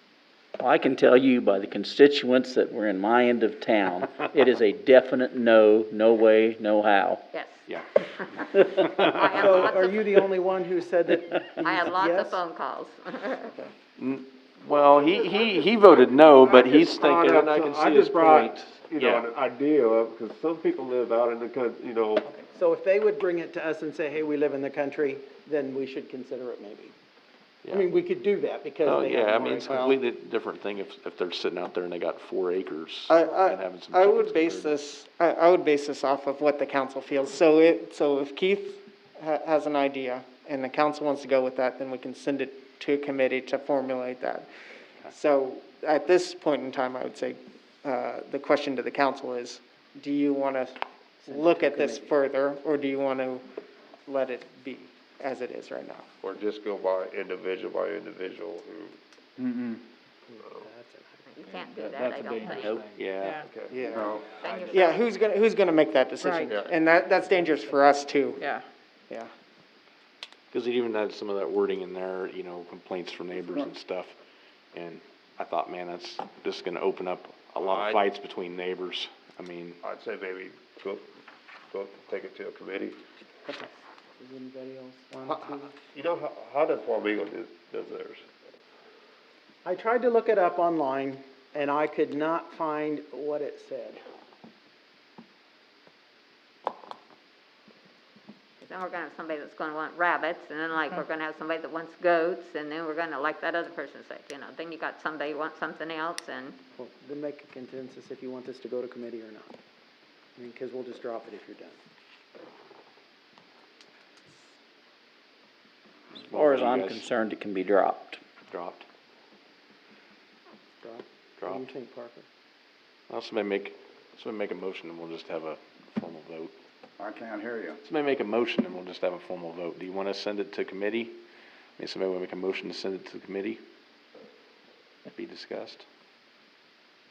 I mean, we send some kind of ordinance for people that live on the outskirts of the city that has basically large acres, whether or not, do a study on whether or not we can have chickens and zone it. Okay. Do I have a second? Yes, sir. That issue's already been taken care of by the zoning. It doesn't need to be separating out our city. We have zones already, we have a zoning deal already set up. How you're zoned is what you can have. Yeah. And to try to go into that and try to decide, we're gonna wind up having to hire extra police to enforce this. It's ridiculous. We either have it or we don't have it. Okay. Well. A motion. I have a motion, but no Does anybody have a second? second. Anybody want to second it?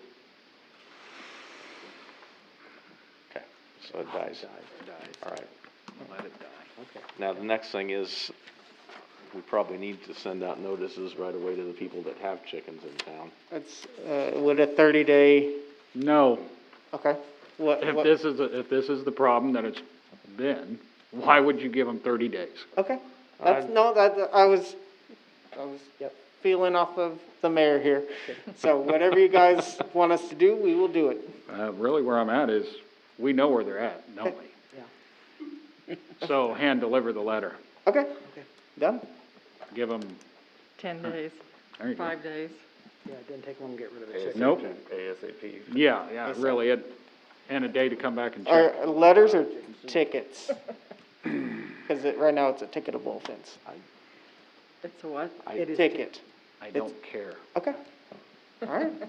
Well, if somebody's gonna be the bad guy, I mean, it's amazing how everybody votes it down, then everybody goes, not gonna say nothing. I'll say it. I don't have a problem with it. I'm still of the mind, give them a warning. 'Cause and then I think give them so many days, give them a warning, and I then think, ticket I them think they after need that. X amount of days to get rid of it. I'm like Parker. I think give, And then- send them a letter, give them a letter and say you got 5 business days to get rid of them. 5 business I days. think the people that have chickens know they're not supposed to Oh, have yeah, they do. chickens. Yeah, Sure. and I think I think the other thing said by that too is that they need to understand that even if we would have passed this ordinance tonight, they still weren't gonna have them. Because the ordinance, if it would have passed tonight, specifically says that you had to do everything before you got them. So they were still gonna have problems. Right. Okay. We will take care of the issue. Thank you. And if they're not taken care of within a month? 5 days. Well, I know, but if they're still, find them in a month? It's a ticket. It's a every day. ticket, and then they go through the court process Yep. on that, and, yeah, Yep. 2 weeks, we go back here and they got them, ticket them. yep. Okay, All right. next. Next thing, nothing under notices and hearings, the consent agenda. Move to approve the consent agenda. Okay, have a second? Second. Okay, any further discussion about any of the items on there? All in favor, say aye. Aye. Opposed? Okay. All right, next up, we have appropriations ordinance number 3744. Move to approve appropriation ordinance 3744. I have a question on one of them. Yes. On the hot water heater from Reeves and whatever it is, why did we buy it out of town? Which one? The hot water heater from Reeves and Wiedemann, why was it purchased out of town? Is that one of our suppliers, probably? It is one that Bargman uses, so my guess is that it's, where do they use that hot water heater? Feldfield, probably. Okay. Yeah, we know where it's at. Yep, I'd have to Feldfield. look at the, It was- I'm assuming we bought it wholesale and then installed it ourselves then. Yeah, we installed that, did yeah. not buy it from a plumber local. oh. That would also be the one that leaked all over a concession stand, and now that we have water damage in that concession stand, if I remember right. Yep. Have a door that won't close, have a bunch of sheet rock that's wet, really wet. I think we got a new door. That wasn't something we could have bought in Marysville and installed it ourselves then. Well, I mean, you're saving money if you're going through a wholesaler. Okay, all right. Yeah, I'm- well, Yeah. I'm not saying I wouldn't have sold them one too, but they're gonna get a better price than mine at wholesale. And we've got the accounts, I would say use them and save the city money, especially if you're putting it in yourself. Okay, Save this money, so. all right. I had Do I have a one second? question. Oh. I noticed, and about, for the last 3 or 4 months, we've been buying them, where are we storing them? All these creepers. Everybody gets a creeper. Do they need it? Are they laying down on the job? What's the reason for all the creepers? Like mechanic creepers? We have, I've well. noticed they've been on here several months. I would guess they're going in different departments, Terry. I do know they wear out, but I don't It's been know. going on for months, though. Yes. Creeper, creeper, creeper. I can research and see where they all went if you want. But it's not, it was $100, and that was with other people. I mean, it's not. Yeah, no, it isn't just, yeah. It's, if they needed it, they got it. I mean, they're not gonna go store 1,000 creepers somewhere No. and just pull them out. It's just, something that helps them do maintenance on our vehicles. Okay, it don't look good on the inventory, though, where we're all buying all these creepers. Well, if they bought them all at the same time, previously, then they're probably wearing out at the same time, now. Yeah, and it could be one guy got a new creeper and then the other guy used it once and said, man, this one I got shot. They all wanted, kinda like with chairs, and they all wanted an upgrade. Yeah, but each department should need a creeper. Everybody in the department should need a new creeper, basically. No, but you'll need, I mean, because a lot of jobs, you're gonna be underneath there with another guy or maybe two, I mean. That bigger I mean, I equipment. know that with my dad as a mechanic, we had I like 3 understand. creepers Okay, and, well, Have a whatever. creeper party. yeah. Need a second. Creepers don't wear out that We need a often. second on that motion. Yes, I just have Kevin, You can get new wheels for them. Which motion? to pay the bills. Second. Okay, any further discussion about anything on there? Roll call? Schroller, Yes. Hughes, Yes. Beichman, Yes. Price, Yes. Barons, Yes. and Thron. Yes. 6-0. Okay. Can I go back to, consent agenda for a second? I mean, on the lead dams, Yeah. are they done with the windows? I mean, are they? They're still working on them. Are they going to interfere with the 3/27 date then, or? Well, the Art Center rents the place out themselves, so they're well aware. Yeah. Okay. So that, And, that's a good and question. the Art Center has been working with Daryl Roy. Right. And they've been working out really great. So, yeah, it's not gonna be Okay, an so issue. nobody will interfere, I mean, it's, okay. Nope.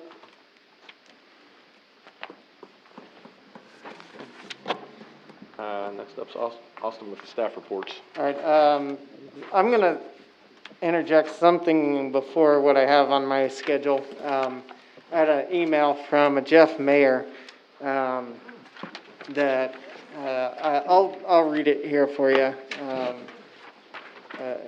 Mr. St. John, my classmate and I from the MHS class of 1998 are interested in working with the city to do a fundraising project for Dargis Park. Primarily, we would like to have both the baseball fields renovated to help accommodate practices and games better for the town's youth. Some of my classmates who live in Marysville had indicated to me that those fields are not in the best of shape, and it was frustrating for them to find adequate and safe places to practice in town. Since athletic fields are my line of work, I told them I would come up and take a look at them. Last Friday, I came up for a visit, and I would have to agree that those fields are badly in need of some work and infield material to make them the infield safer and more playable.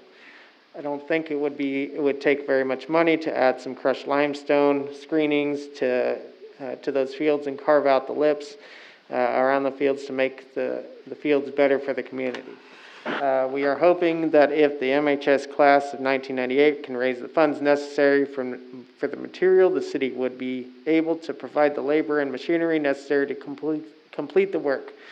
Typically, field renovations are done in the fall when staff has more time and conditions are dry and the growing season has slowed down. This also allows any material added to settle over the winter. A bobcat and a small tractor with a blade could do the vast majority of the work necessary to level the field and add material.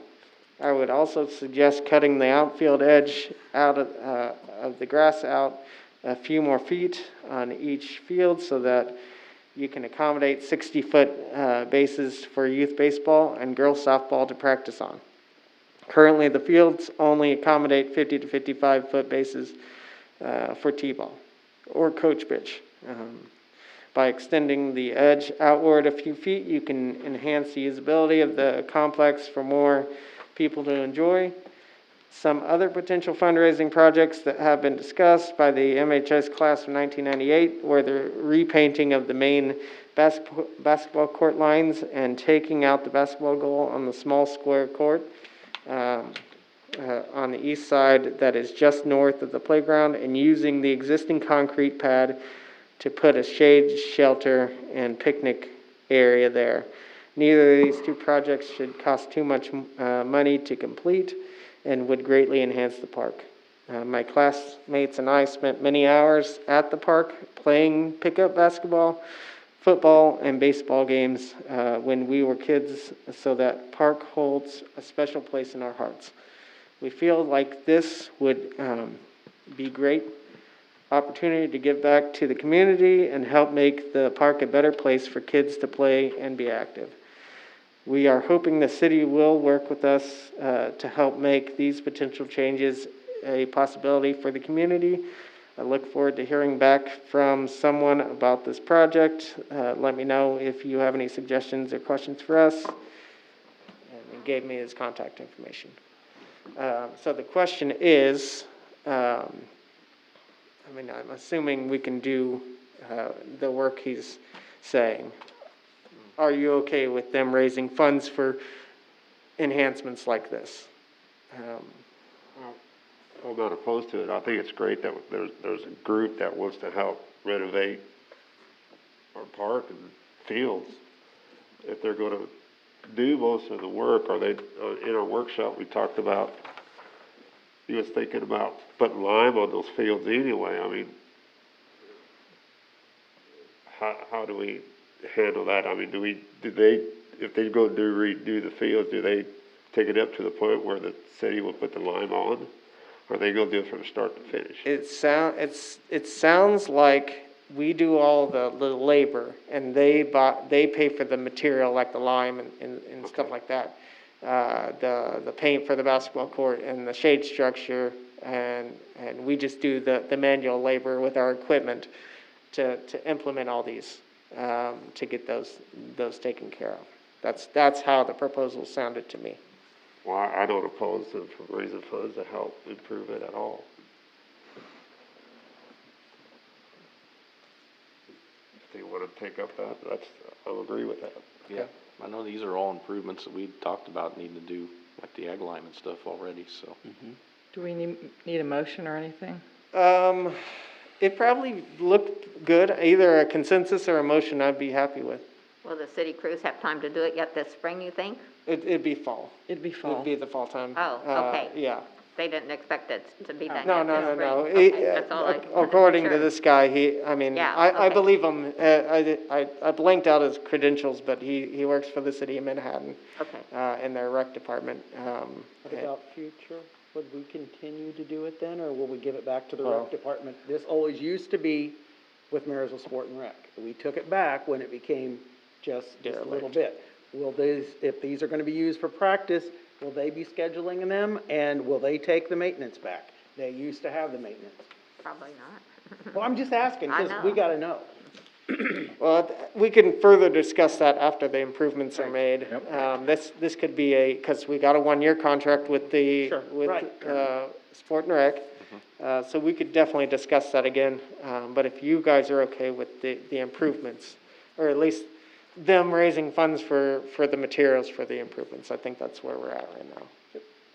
I make a motion that we allow Jeff Mayer in the class of 1998 to raise funds to make improvements to Dargits Park.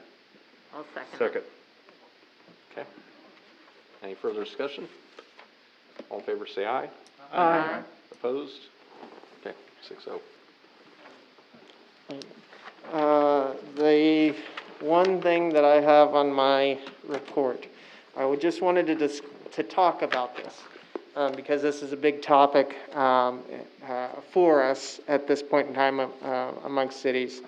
The American Rescue Plan Act, which was recently passed by Congress, it's what everybody understands as where you're getting your stimulus checks from. This act included, Congress recently passed the American Rescue Plan Act that went into effect March 11th. In the $1.9 trillion dollar bill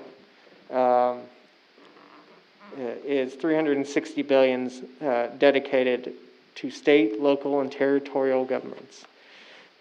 Cities in the state of Kansas are set to receive about $424 million in aid from the federal government. The federal government has yet to put out the formulas that would tell us how much the city of Marysville will be receiving from this legislation. What we do know are some of the main categories that this money can go to. We don't qualify under all these categories, but that's basically, they outlined 3 major things they wanted us to spend the money on. The first is general government services. This sounds great until they, like we could spend it, basically if that was all it was, we can spend it on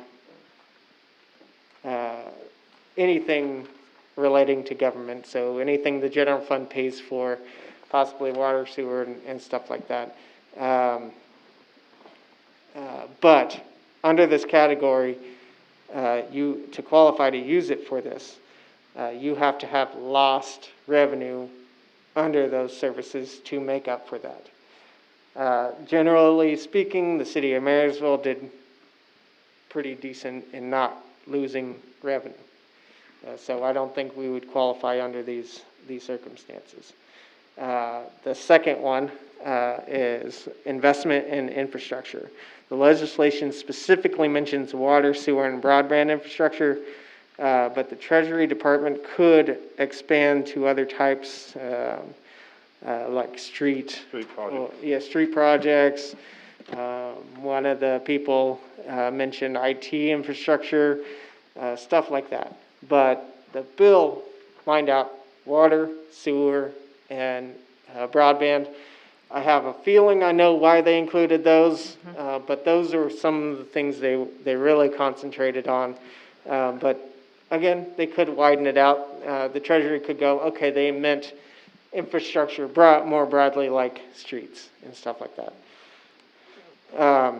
So we could definitely invest in our water and sewer at the very least. We could invest in our streets if it comes to that. And then the third, surprisingly, was employee premiums. And they equated this to something as a hazard pay. And they haven't defined strictly essential employees, but that's what they were aiming at. We're going to get more guidance on this, on what they actually meant, but it was kind of odd. Or they set limits on this, and their limit was you can't increase a single employee by more than $13 an hour, and you can't, or more than $25,000 in a year. Really big limits. So that the fact that it was in this bill's employee premiums, they felt it was important enough for it to be that way. The money from the American Rescue Plan Act will be spent in two parts. They'll give us half this year and half next year. And we will have until 2024 to spend all the money. And basically, how it's going to happen is that, for instance, the last time we got money through the CARES Act, the state got it for us, and then the state sent it to the counties because the state decided how that was going to go, and the counties decided if they wanted to share with their local municipalities our size, or around our size, which they were happy to share it with us. This time, for cities 50,000 and below, the state's going to get it, and they have 30 days to give us all the money we're due. So it's not a pass-through. We're not proving that we need the money up front like we did the last time. We're not saying, okay, it's going to go towards this project, it's going to go towards that project. It's they deposit into our account within 30 days of them receiving it. Again, 50% this year and 50% next year. And we're waiting to see how much we get. With the, I do have an estimate. I just don't want to. $400,000 to $600,000 possibly. How much? $400,000 to $600,000. 36,000, you said? 4 to 600,000. 4 to 6? 100,000. $500,000, roughly. Possibly. And again, those are numbers just thrown out there. They don't exactly know, but extrapolating some that I've done, and then from past experience with the last funding that came out, we're going to see. That could go a long way. So we're Lagoon? Yeah. Not on Lagoon. Not on, but go ways, not as long as we would, as far as we would like. That goes. Yeah, it would help. We could. That's why I kind of listed these out. Mechanical screen for the lift station. Right. That's a part of our lagoon concerns. That could solve a lot of issues that we're having with the lagoons right now. So I think that's first and foremost. We're already planning on doing it. We cut a chunk out of our costs for the lagoons. Funding for lagoon improvements. I mean, since we got until 2024 to spend this, we could possibly throw some of this money at that. Essential employee premiums, street projects. Another thing, we're looking at down the future is GIS mapping of water and sanitary sewer.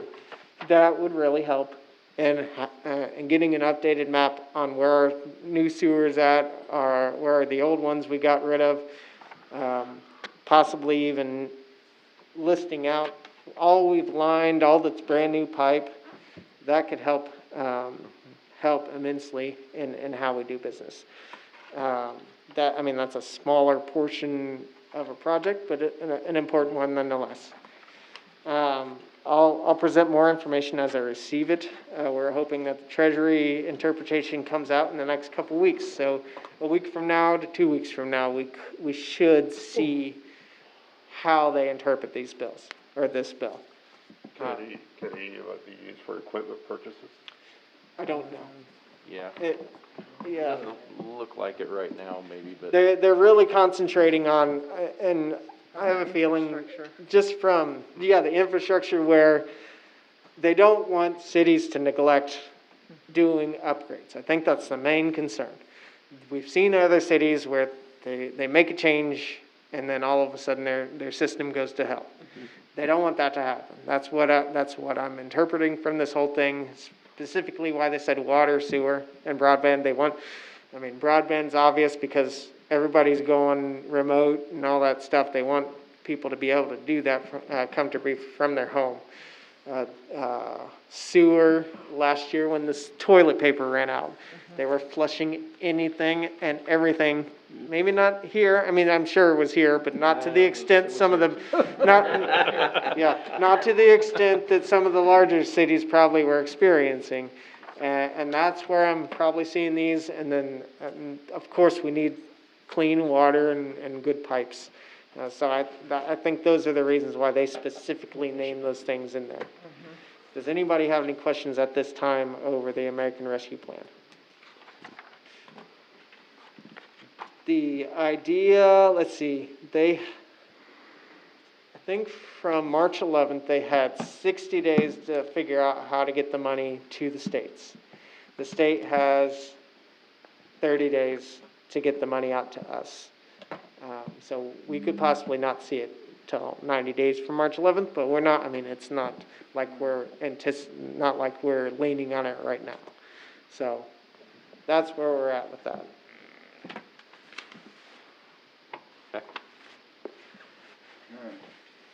That's all I have. Okay. Standing committee reports. Anybody have anything on street? Water and wastewater treatment? I did, but I forgot what it was. Oh, I have one on street. Yeah. It's more of a pet peeve than anything. Okay. Spent a lot of money on a new loader. Spent a lot of money for having a nice cab. Yes. I'm not impressed with seeing it riding around with the door open. A lot of electronics in these machines nowadays, a lot of dirt going in them. Okay. And with that being said too, is last time I checked, we a tobacco-free facility or are we just a smoke-free? Somebody asked me about that because they threw that in there and I just, Okay. I'm not. I get complaints about Understood. it. Because, I'm we not- got a brand new truck and somebody's smoking in it. That's not, doesn't look good. The loader thing's a pet peeve, and the reason it's a pet peeve is there's too many electronics in them, they're all fly-by-wire, and if you get them real dirty, wet and stuff, it just doesn't work well. Okay, understood. Well, we Yeah. bought that cab with the better system for this exact For reason. the air conditioning, of course. Yeah, they can turn that on. Okay. Okay. Anything else on street? Parks and Rec? Yeah. Also, do the bathrooms be open at Darvids Park? Excuse me. I was just thinking about bathrooms. I forget when we opened them last. It's usually April, but I can't remember what part of depends April. on We're the gonna year. start having practices there, I would think. At Darvids they are yeah, too? Oh, well, No, when we discuss. you would think they wouldn't have the bathrooms open for that, just because they're starting practice. Are the Legion bathrooms open at the Legion ball field? Yeah, the ball field ones are, yes. Okay. The only other thing I have is, I saw the concession stand Sunday. There's no complaints about the job, the quality of job that was done. There's complaints about what is not done, what was not listened to. Like the electrical that they did, I don't know who did it, but you understand with where it's at now that you probably can run liquid in it. It's the reason it was supposed to be on the front, not on the back, so it had a drip edge in case somebody spilled something on the counter, it wouldn't get into them outlets. On the, which one are you talking about? The electrical that comes in Lakeview and it comes out, comes over, comes down to the island, and goes on the back side of the island with 4 plugs.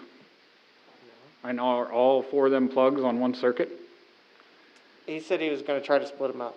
Okay, well, I can't look in the conduit, because if they're not split up, then it's just another problem that we've created for our, contracted sports people. Right. So where they were placed. They're placed on the back side of the island. If you drop water on that island, it's very easily gonna run into them plugs. They may be upside down, but it's gonna run into the boxes. Okay.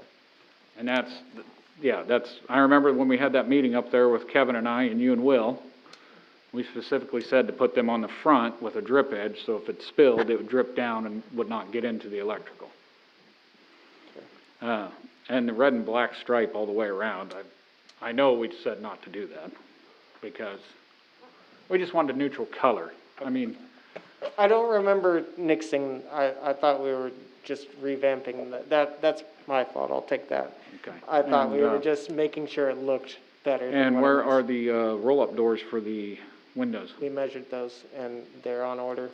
Okay. Yeah. I'm Yeah, not gonna argue about anything that's we've- on order, because we've been- everything's taken way longer than Yep. what I feel it should, but. Yep. And then what happened with the water heater at the Legion? Did we not check it for leaks? What happened there? I'm not quite sure. I know we installed it and then we were called back because it had leaks. Well, I'm And just, I don't like throwing people under the bus. I'm not gonna throw anybody underneath the bus, I'm just saying. But we that- went back and, Leaked before we no, we changed installed it. After it and got installed? leaked, Okay. yes. Our guy went back and, There's a chalk barrel up there, and it leaked enough to turn that to a sludge. So, I'm gonna guess 55-gallon barrel, probably room for 20 gallons of water in it. This is what I'm being told. And they said it was full to the top.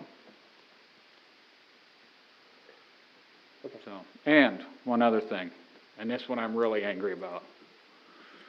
I went up to the ball field, and here's a trash dumpster full of everything that we said we would haul off. So where I'm at is I think the city better pay for that trash dumpster. Okay. Because that is not their fault that they had to fill it because we didn't do our job. we'll make the call tomorrow, yeah. Well, I think it's already been dumped, but we need to figure out how we pay for it. It's not their fault. That makes sense. Not their fault at all. That's all that old equipment me and Parker went through that Yeah. one Sunday, so. Yeah. Do they still have the braces on the outfield wall? Or they? At the Legion? Yeah. I was told that was till cement set. So I think they're coming down probably before the first game. Before first game? Yeah. Okay. And the first home game, I believe, is April 1st. I'd have to reconfirm the schedule, but that's what I was told. I was up there for a scrimmage yesterday, and that's what I was told, is that those were just there till the cement got completely set on what they put back up.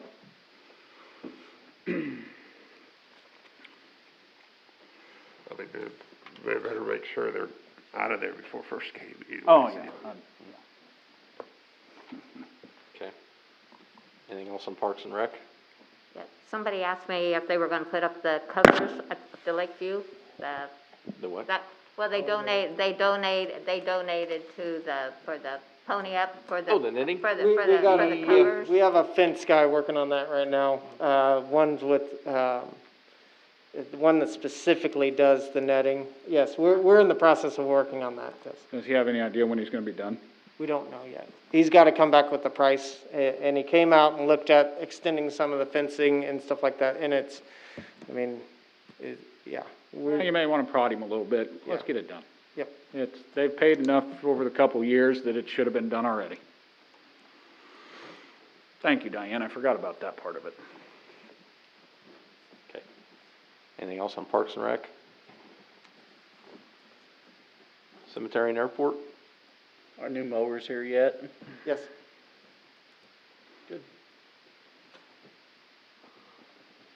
Yeah, we're gonna need them for too long. Yeah, we are. It's growing. This rain. Yeah, this rain again, so. Everything's greened up. Police and fire? Yes. What's the police car sitting down in front of the police station for? Just that one that's, the plain car that's sitting down there with the lights on front? It just sits there. That's one both the county and us, we go to, training with that one. That's a, training vehicle. But it's ours because we gave the county like 20 radios and they gave us that car. But it just sits in front of the police station. Right. Okay. I mean, I'm assuming that's to help calm traffic too. If people see a police car sitting out there. Yeah, it makes you think somebody's sitting there watching you. All right. Okay. Anything else on police and fire? Admin and finance? No appointments?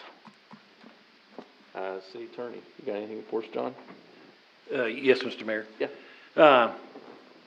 The meeting I attended about a month ago, when we put together, look at some comments on intermodal containers.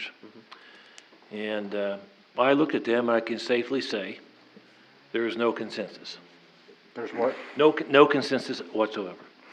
Not only on the terms of the regulation, but also the discussion you guys had tonight. Mr. Hughes, he took the position it should be a health and safety ordinance.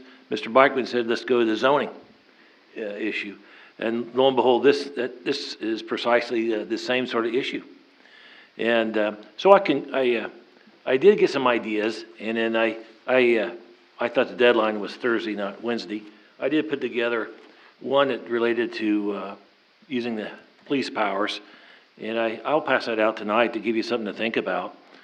Some of the difficulty is, well, if you drive down the backside of, or on 36, you got these dumpsters. Well, that's an intermodal container, because a dump truck, garbage truck comes, picks it up and dumps it. That's kind of standard definition. So I attempted to exclude those sorts of things, but it is kind of hard to define.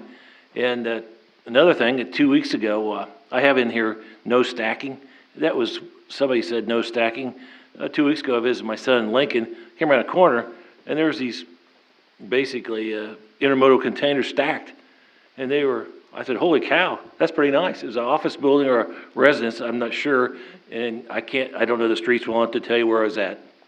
So there's a lot of things in here. One thing I'd like to mention about the zoning, I did talk to the clerk, that's the heated discussion about how to do this uniformly. It'd be more straightforward, I guess, through a police power. But, you're regulating somebody's use of property, and if you want to get down to the lowest level, the most closely associated with the owner, I mean, you got a board of zoning appeal, you got a planning commission that could maybe address those issues, and maybe it could be funneled through that avenue, through zoning. Now, I guess my idea is, it's a little more complicated how to have a standard that applies to certain divisions or districts within that zoning code. So I got some ideas on that I like to flush out, but it is kind of complex.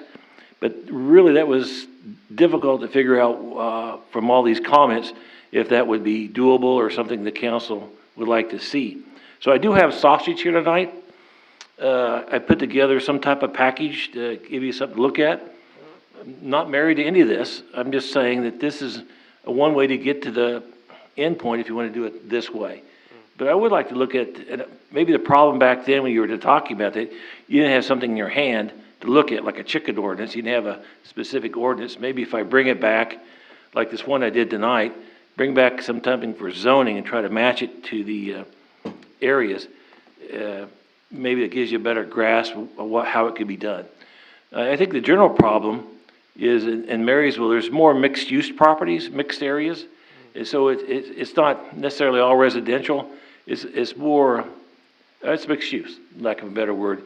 And maybe these intermodal containers may fit well within these areas, and there may be some standard, I think it come up with some type of standard to place them in these districts. Maybe some districts you want to outlaw it completely. Some you may allow it, but make it a permitted use upon review. So you let the Board of Zoning Appeal to have a crack at it. And so I've got some ideas, but I want you to know there's no clear consensus. So I'll pass that out with those comments in mind. I'll get two this way. And I'll hand the rest back this way. Thank you. There's one for you, Austin.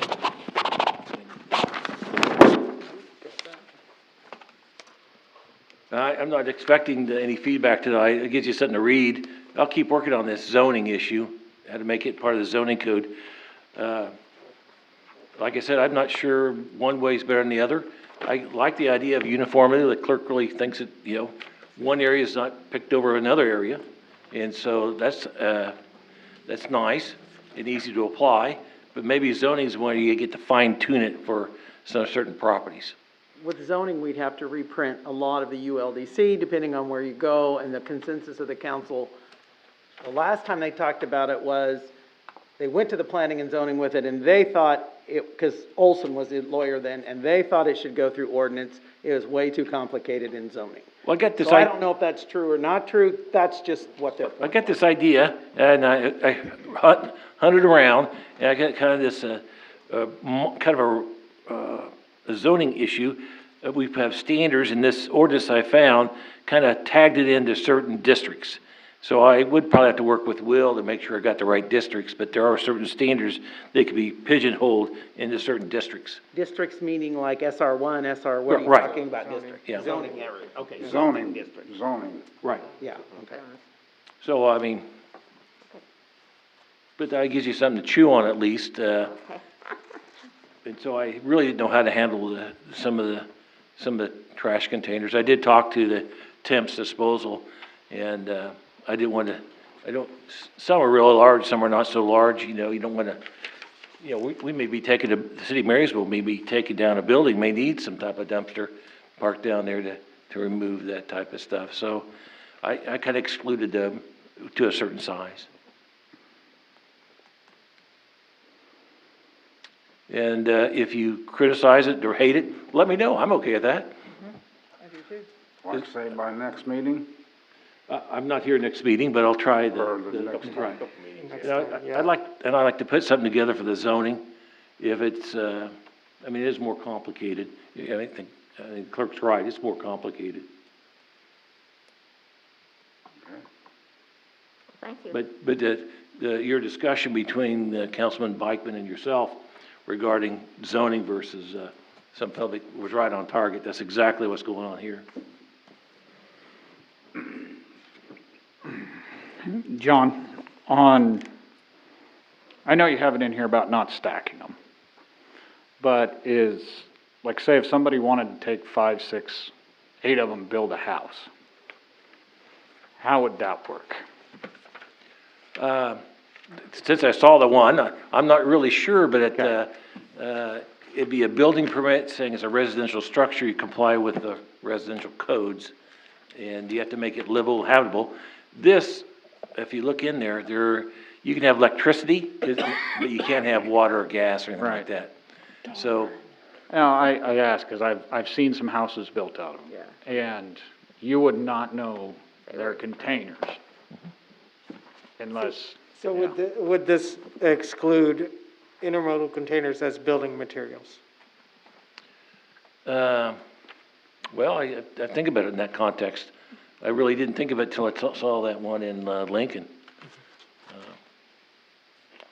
But it could be, I guess, it would be more than one way. And if you want to make it, right now it's designed, you can't live in it. Okay. Because there's no water, you just have electricity. I don't know. No water, no sewer. There'd be some way to maybe modify for a residential permit, make it a residential structure given certain parameters. But the ones I saw in Lincoln, holy cow, I was kind of surprised. And that's great if somebody's really good at what they do, and it's terrible if they're not good at what Right. they do. Can be. like the rat stop guy. Oh, no, they make good shops. Oh, yeah. She should. Right. Okay. So you'll bring that back at your next meeting the second meeting in April? I'll do my best, that's all I can say. Okay. All right. Anything else? No, Mr. Mayor. All right, next we have roundtable. Diane, you have anything? No, thank you. Terry? No, I'm fine. Keith? I noticed they're starting to move stuff out of that blue house. Are they completely done with that? I think pretty much, yeah. Pretty much. She said she had everything out by this Monday for sure, and the guys had already started taking down the trees. You mean the one down here for the water shop? Yeah, Donna's, Yeah, okay, yeah, that, she said she'd have everything out by Monday for sure. Okay. How soon can we demo that then after everything's moved out? We are planning on renting some equipment, to get it done, get both those houses down. So we're just gonna plan a week or two, here pretty soon to get this down. So the city crews are gonna take them down? Yes. We have time to do that. That's the crux right there is, we're gonna get it before the busy season, to get it taken care of. So what's the plan for taking them down? We gonna haul it ourselves? What are we gonna do? Yes, haul it ourselves. Okay. You know how long this is gonna take, and do you know that this is not going to work well? I know where it's going. I don't know. I see the dump trucks all the time. Dump trucks are just not designed, not our dump trucks, are just not designed for this job. Okay. Just so you know that. So. They make demolition dump trucks that the gate lifts a lot higher, because if you catch something on a dump truck, it's not coming out. Now, number two is this: do our dump trucks have tarps? If you do not have a tarp on it, it is $55 a ton. We can look into, contracting with a construction person. I guess where I'm going at is I don't see this as a dire need to get this down at this moment. Okay. I don't either. I think we have other things we can work on around the city with our departments other than And tearing down the two houses that have been there all this time anyway, so. I'm just, We were just thinking we could, save a little bit of money maybe and do it ourselves, so. yes, That was the I thing. think that you might save a little bit of money, but I think you're gonna cost yourself in the long run because you're not getting something else done. Okay, And and that's- there is the thought process that we are enforcing rules on other people, and if they go. I agree. Yeah, But we have enough to demo that we also may get a better deal if the Down the demo line. project is a little bit bigger. understood, I don't feel our properties are an eyesore right now. okay. I don't know about anyone else here, but I don't feel like they're an No, they eyesore don't have to come down right away. or anything that we are, I don't feel like what we have is anything compared to what we're trying to deal with in the public sector. Okay, Are they in dire need of space for storage right now, or they got enough space? No, I'm sure they'd like to see that blue house come down, just to park stuff on it. The other one Yes, probably isn't. that I do understand that. I just, okay, so it's, demo is not a priority right now, that's the message I got. Got it. not right at the moment. Understood. All right. That's all else, Keith. Parker? Yeah, one of our repeat offenders. I don't know if it's true or not, down at Fifth and Carolina, Okay, corner house. yeah. I don't truly know what's the front door. I don't know if it's the one on Fifth Street or the one on I think it's the Carolina. one facing Carolina. Fifth. Well, I don't think they use that one. They don't, but the address It's reflects the Carolina. Carolina address. Anyway, rumor is the rats are back. Rumor is what? The Couldn't hear rats you. are back. The rats. That's right, we did a rat stop on that one, didn't we? Yes. Yep. And I don't have the- So we need to check on that. Check on it. And, if that's true, as swift as possible, because no neighbor deserves that. Correct. We'll check on that. I think the last time we did an emergency type of order on that one, so. Yep. It's permissible under the Marysville City Code. Doesn't that, and wasn't that required, you had to have, like a professional exterminator had to come in and handle that? I don't think, remember that being in the code per se, but I thought it had to be some type of approved rat stoppage. I'm not Okay. sure exactly what that is, though. Okay. I know there's been some activity around there. They've moved one vehicle. Well, I can't keep track how many I vehicles know. and. It is not a junkyard, RV, well, no, it. and that's is. exactly what it looks like. Where's Yeah, that? it Fifth does. and Caroline? Fifth and Caroline. Yeah, and I don't, believe me, I do not want to do a fence ordinance of any kind, because I don't want to infringe on that, but that fence he has cannot be, it just can't be okay. It's made out of pallets. I mean, I don't want it falling on somebody's house either. Right. You know, I don't know how it's built. I'm taking a guess that it's, yeah, and it's kind of like everything else. Well, is the structure unsafe? It's getting there. We can, obviously, maybe this is one, with due caution, you hire an engineer, structural engineer to give you that opinion, and maybe go from there. Repeat offenders, or sometimes that may be the only way to address the safety issues, because it continues to deteriorate the entire structure. Okay. That's it. All right, Colleen, Nothing? Kevin? Got anybody hired for the dump yet? Yes, we opened So, up. it was open this weekend, it was busy. Didn't know that. I I had people mean- calling me and asking me if it was open yet. Oh, yeah, no, Yeah, there we was- had it advertised and everything, Yeah, in the paper. I was out there 3 times, and every time I was out there, there were. Yeah, it was Brought open up on at last Wednesday meeting. already. Open on in the paper. I Wednesday. didn't. Yeah. It was Said in I the had paper people and on calling our and website. asking me, so I was just Popping. curious if we'd found anybody. Yep, we opened last Wednesday and open on Saturday and Sunday, and then again, we're doing that up. And then what was a reminder, third week in April? Third week in April. It's and cleanup it'll be week. in the paper. Yeah. I mean, it'll be one day, you know, stuff on the curb, just like it always is. Yep. And they will put that in the paper the next 2 weeks. It So was brought it up should at be last there. meeting that we were having it open, so. So it's a couple hours during the week. 4 to then- 6. 4 to 6 on Wednesday and 1 to 5 on Saturday and Sunday. Correct. Yep. Okay. Have we got a code enforcer yet for this summer? Nope, we're working on that. No applications yet. Well, let me tell you, you need to drive around the town and take a serious look. Mm-hmm. It has definitely got worse over the summer. Okay, you're talking junk. Huh? You're talking junk. Junk. Yeah. Cars parked on street that's got flat tires that we're not enforcing. And that's police. I don't care who it is. Oh, I know. I get it. But just No. junk thrown in people's yards. I mean, we have a transfer station, we have a dump, let's haul the stuff out. I mean, the piles are growing in people's yards. And on Period. the porches. I mean, the community's got pride in it, let's show a little bit of pride and get it cleaned up again. Right. I mean, I hate to have our code enforcer go around, that's all they do is write tickets up, because somebody's got their front porch full of junk that should have been thrown in the trash. Right.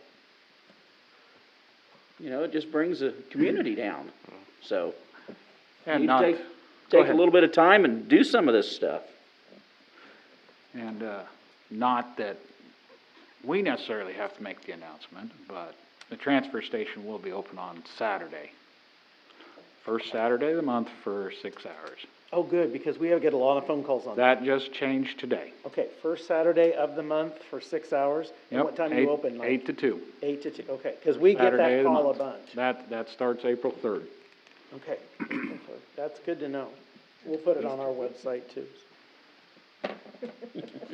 Yeah, because people are gonna be home for Memorial Weekend and class You don't get reunions and holidays. stuff, and town's gonna look No, terrible. we do, but my business. Need to get cleaned up. Yep, Anything else, Kev? nope, that's all I have. I don't know anything. Move to adjourn. Second. Second. All right, all in favor say aye. Aye. Aye. Opposed?